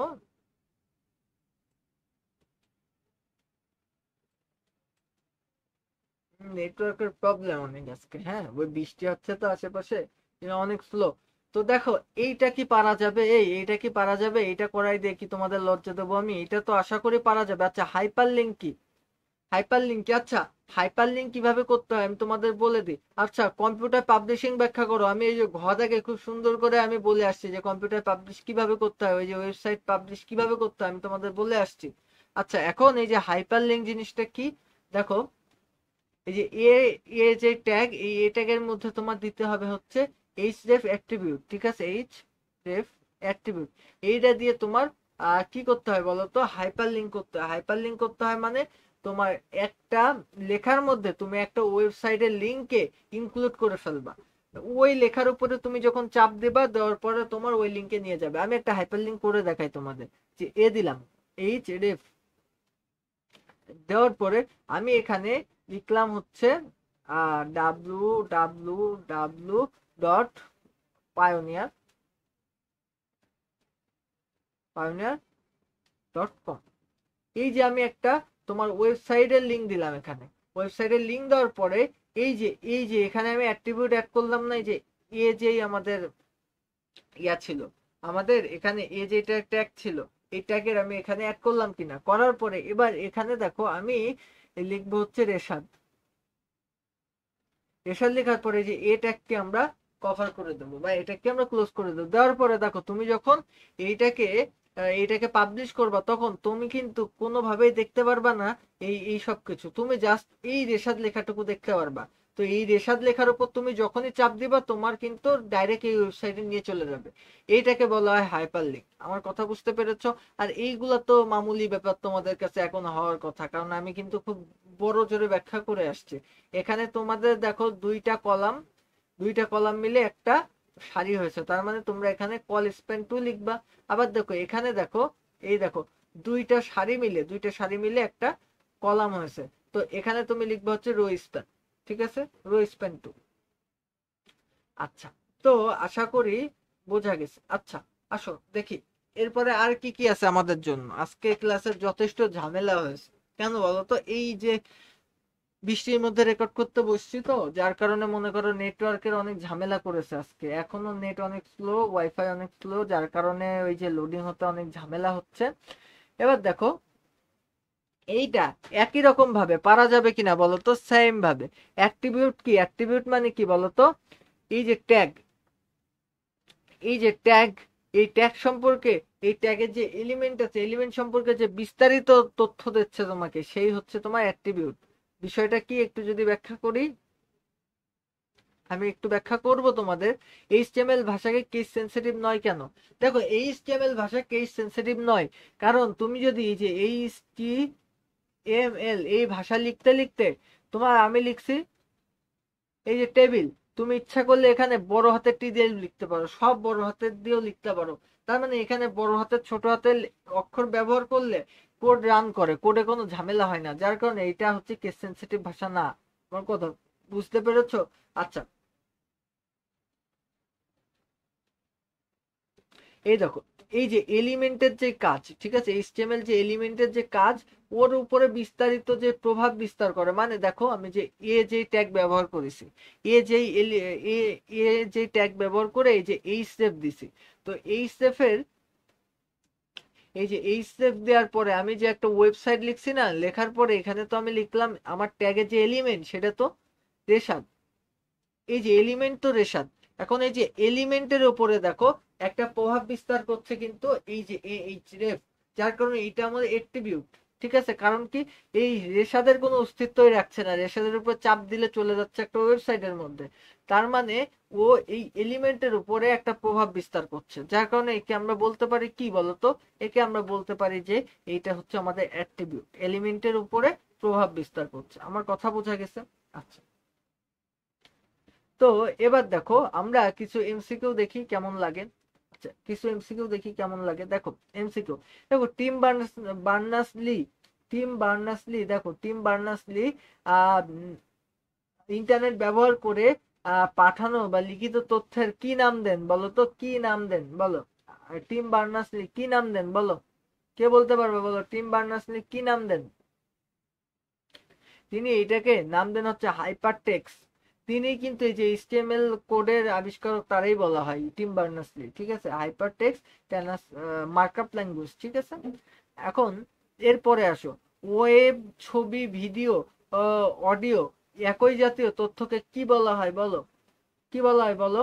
hyper web, hyper text, hyper link না হাইপার মিডিয়া, কোনটা বলা হয় বলো দেখি? এটাকে কি বলা হয় বলো তো? এটাকে বলা হয় হচ্ছে তোমার হাইপার মিডিয়া। আমার কথা বুঝতে পেরেছো? আচ্ছা, এরপরে আসো, দেখো বলা হচ্ছে প্রতিটি ওয়েবসাইটের ঠিকানার শুরুতে কি থাকে? এইচটিটিপি থাকে। ঠিক আছে, এইচটিটিপি থাকে মানে কি হাইপার টেক্সট ট্রান্সফার প্রোটোকল, এটা থাকে না? ও আচ্ছা, এইচটিটিপি কোথায় থাকে? ডাব্লিউ থাকে, সরি সরি সরি, ভুল করলাম। কি থাকে? মুছেও না কেন যে,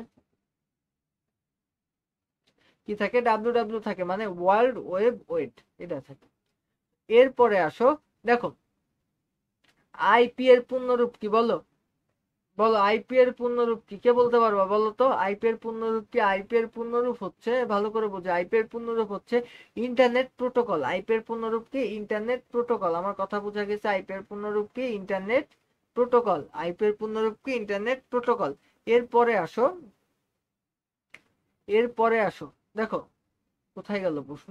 দেখো ওয়েব পেজের ডিজাইনে কোন ভাষা ব্যবহৃত হয়? দেখো এই ওয়েব পেজের ডিজাইনে কোন ভাষা ব্যবহৃত হয়? এইচটিএমএল ব্যবহৃত হয়। আচ্ছা, এরপরে আসো,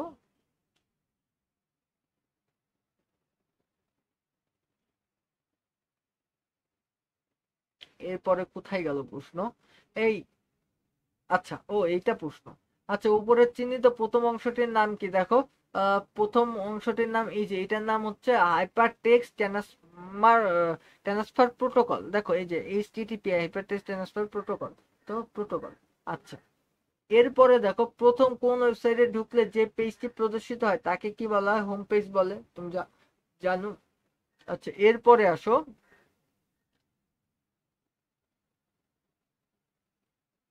আচ্ছা ওয়েব পেজটি বড় হলে কোন স্ট্রাকচারটি ব্যবহার করা ভালো?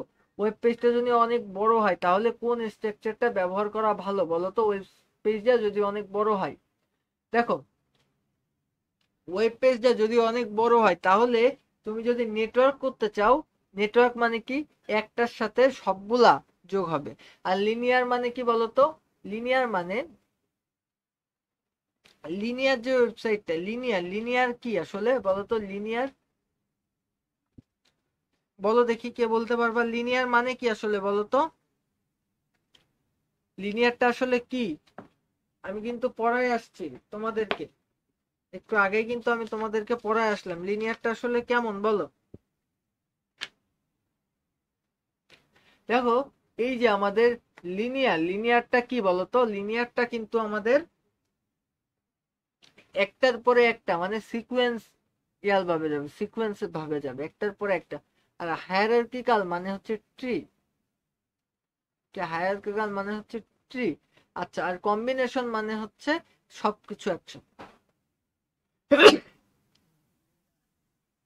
সরি। তো দেখো, তো আমাদের এই যে ওয়েব পেজটা যদি বড় হয় তাহলে দেখো আমাদের স্কুল কলেজ বা বড় বড় যেই ব্যবসা প্রতিষ্ঠান আছে তারা কিন্তু এই যে এই যে হায়ারার্কি বা ট্রি স্ট্রাকচারটা ব্যবহার করে। সেখানে এই একটাই গেলাম, সেখান থেকে একটাই গেলাম, তারপর একটাই গেলাম, যেটাই প্রয়োজন আমি সেটাই যেতে পারি। তো এই জন্য আমাদের এইটা ব্যবহার করা হয়, যে এইটা। এবার দেখো, এবার যদি আমি তোমাদেরকে বলি আমাদের লাস্ট নেক্সট প্রশ্ন যেটা, যে নেটওয়ার্ক বা স্ট্রাকচার কিসের মাধ্যমে ওয়েব পেজের মেনু আকারে রাখা হয়? নেটওয়ার্ক স্ট্রাকচার কিসের মাধ্যমে ওয়েব পেজে মেনু আকারে রাখা হয়? নেটওয়ার্ক স্ট্রাকচার কিসের মাধ্যমে ওয়েব পেজে মেনু আকারে রাখা হয়? কে বলতে পারবা বলো তো? নেটওয়ার্ক স্ট্রাকচার কিসের মাধ্যমে ওয়েব পেজে মেনু আকারে রাখা হয়? নেটওয়ার্ক স্ট্রাকচার সিস্টেমে কিসের মধ্যে ওয়েব পেজ গুলো মেনু আকারে রাখা হয়? ফ্রেমের মধ্যে, একটা ফ্রেমের মধ্যে। আচ্ছা, এরপরে কোথায় আসবো দেখি। আহ, দেখো, আচ্ছা, আমাদের এই যে ওয়েব পেজের যে কাঠামোটা আছে, এই কাঠামোটা আসলে কি দেখো, এই পেজ থেকে এই পেজে একটা কানেকশন আছে। আবার একই রকম ভাবে এই পেজের সাথে একটা একটা বিবেচনা করি, এই পেজের সাথে এর একটা কানেকশন আছে, আবার এর সাথে এর একটা কানেকশন আছে, এর সাথে এর একটা কানেকশন আছে। আবার দেখো, এই পেজ যদি চিন্তা করো, এর সাথে এর কানেকশন, এর সাথে এর সাথে মানে এখানে দেখো সবার সাথে সবার কানেকশন আছে। এই ধরনের স্ট্রাকচারকে আমরা বলতে পারি যে এটা একটা নেটওয়ার্ক স্ট্রাকচার। আমার কথা বুঝতে পেরেছো? এটা একটা নেটওয়ার্ক স্ট্রাকচার। এরপরে দেখো, এরপরে দেখো কি বলা আছে, যে স্ট্যাটিক ওয়েবসাইট, এই স্ট্যাটিক ওয়েবসাইট তৈরি করা যায় কোনটা দিয়ে? স্ট্যাটিক ওয়েবসাইট আমরা একটু আগে তৈরি করলাম এইচটিএমএল দিয়ে, ঠিক আছে। আচ্ছা, এরপরে দেখো এইচটিএমএল এর বডি অংশে কি থাকে? এইচটিএমএল এর যে বডি অংশ, এই বডি অংশে কি থাকে বলো তো? বডি অংশে কি থাকে বলো? এই যে বডি অংশে কি থাকে? এইচটিএমএল এর যে বডি অংশ, দেখো আমরা যে এইচটিএমএল লিখি, এইচটিএমএল, এই যে এইচটিএমএল লিখলাম, এরপরে আমরা লিখি হচ্ছে হেড। যে হেড কিন্তু আমি লিখি নাই, কারণ হেড না লিখলেও হবে, এতক্ষণ কিন্তু আমি হেড লিখি নাই। হেডের পরে তুমি লিখতে পারো টাইটেল। দেখো, হেডের মধ্যে থাকবে টাইটেল, বুঝতে পেরেছো? তার মানে এই যে আমাদের ওয়েব টাইটেল, এটা কার মধ্যে থাকে? হেডের মধ্যে থাকে, বডির মধ্যে থাকে না। তাহলে উত্তর কোনটা? ছবি আর টেবিল, এটা থাকে হেডের, বডির মধ্যে। আমার কথা বোঝা গেছে? আচ্ছা, এরপরে কি আছে? কোন ভাষার কিওয়ার্ড গুলো লেখা নিয়ম নীতিকে কি বলে? কোন ভাষার কিওয়ার্ড গুলো লেখা নিয়ম নীতিকে কি বলে বলো তো? সিনট্যাক্স বলে না? সিনট্যাক্স বলে। আচ্ছা, এরপরে দেখো, এইচটিএমএল যে কোনো নির্দেশকে সুনির্দিষ্ট করে দেয় কোনটি? এইচটিএমএল এর যে কোনো নির্দেশকে সুনির্দিষ্ট করে দেয় কোনটি বলো? সুনির্দিষ্ট করে দেয় কোনটি? এরা এরা কি হতে পারে বলো? কোনটা সুনির্দিষ্ট করে দেয় এরা? দেখো, ভালো করে বোঝো, ভালো করে বোঝো, যে এইচটিএমএল এর কোন নির্দেশকে সুনির্দিষ্ট করে দেয়। দেখো, আমি যদি এখানে বডি দিই, তো এই বডির মধ্যে আমি যা লেখা হবে এটা একটা সুনির্দিষ্ট নির্দেশ, যে এটা বডির মধ্যে যাবে। আমি মনে করো, সাপোজ আমি টেবিল দিলাম, তার মানে আমি বুঝতেই পারছো যে আমি যেহেতু টেবিল দিলাম, তার মানে আমি এখানে কোনো কিছু করলে সেটা টেবিল হয়ে যাবে, মানে আমার নির্দেশকে সুনির্দিষ্ট করে যাচ্ছে। তার মানে টেবিল একটা কি ট্যাগ, তার মানে ট্যাগ আমার এই বিষয়গুলো সুনির্দিষ্ট করে যাচ্ছে। এরপরে দেখো, এই ট্যাগ কোথায় ব্যবহৃত হয়? এই ট্যাগ, আচ্ছা এটা কোন ট্যাগ? বুঝতে পারলাম না, এটা কোন ট্যাগ? আচ্ছা, প্রশ্ন অসমাপ্ত।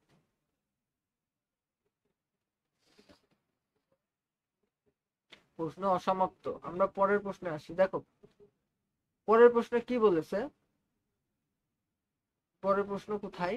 এই যে ইমটি ট্যাগ হলো,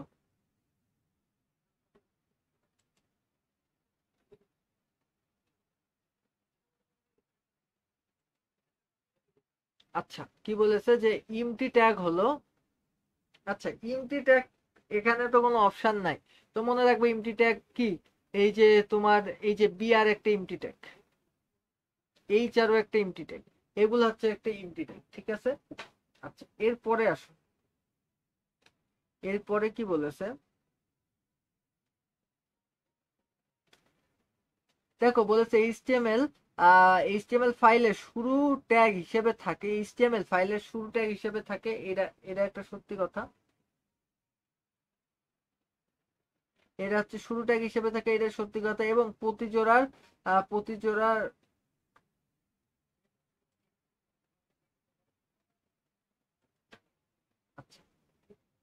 তো দেখো, এবং দেখো শুরু ট্যাগ হিসাবে থাকে, এবং প্রতি জোড়া শুরু এবং শেষে ট্যাগ থাকে, এবং প্রতি জোড়া শুরু ও শেষে ট্যাগ থাকে। অ্যাট্রিবিউট শুরু শুরু ট্যাগে থাকে।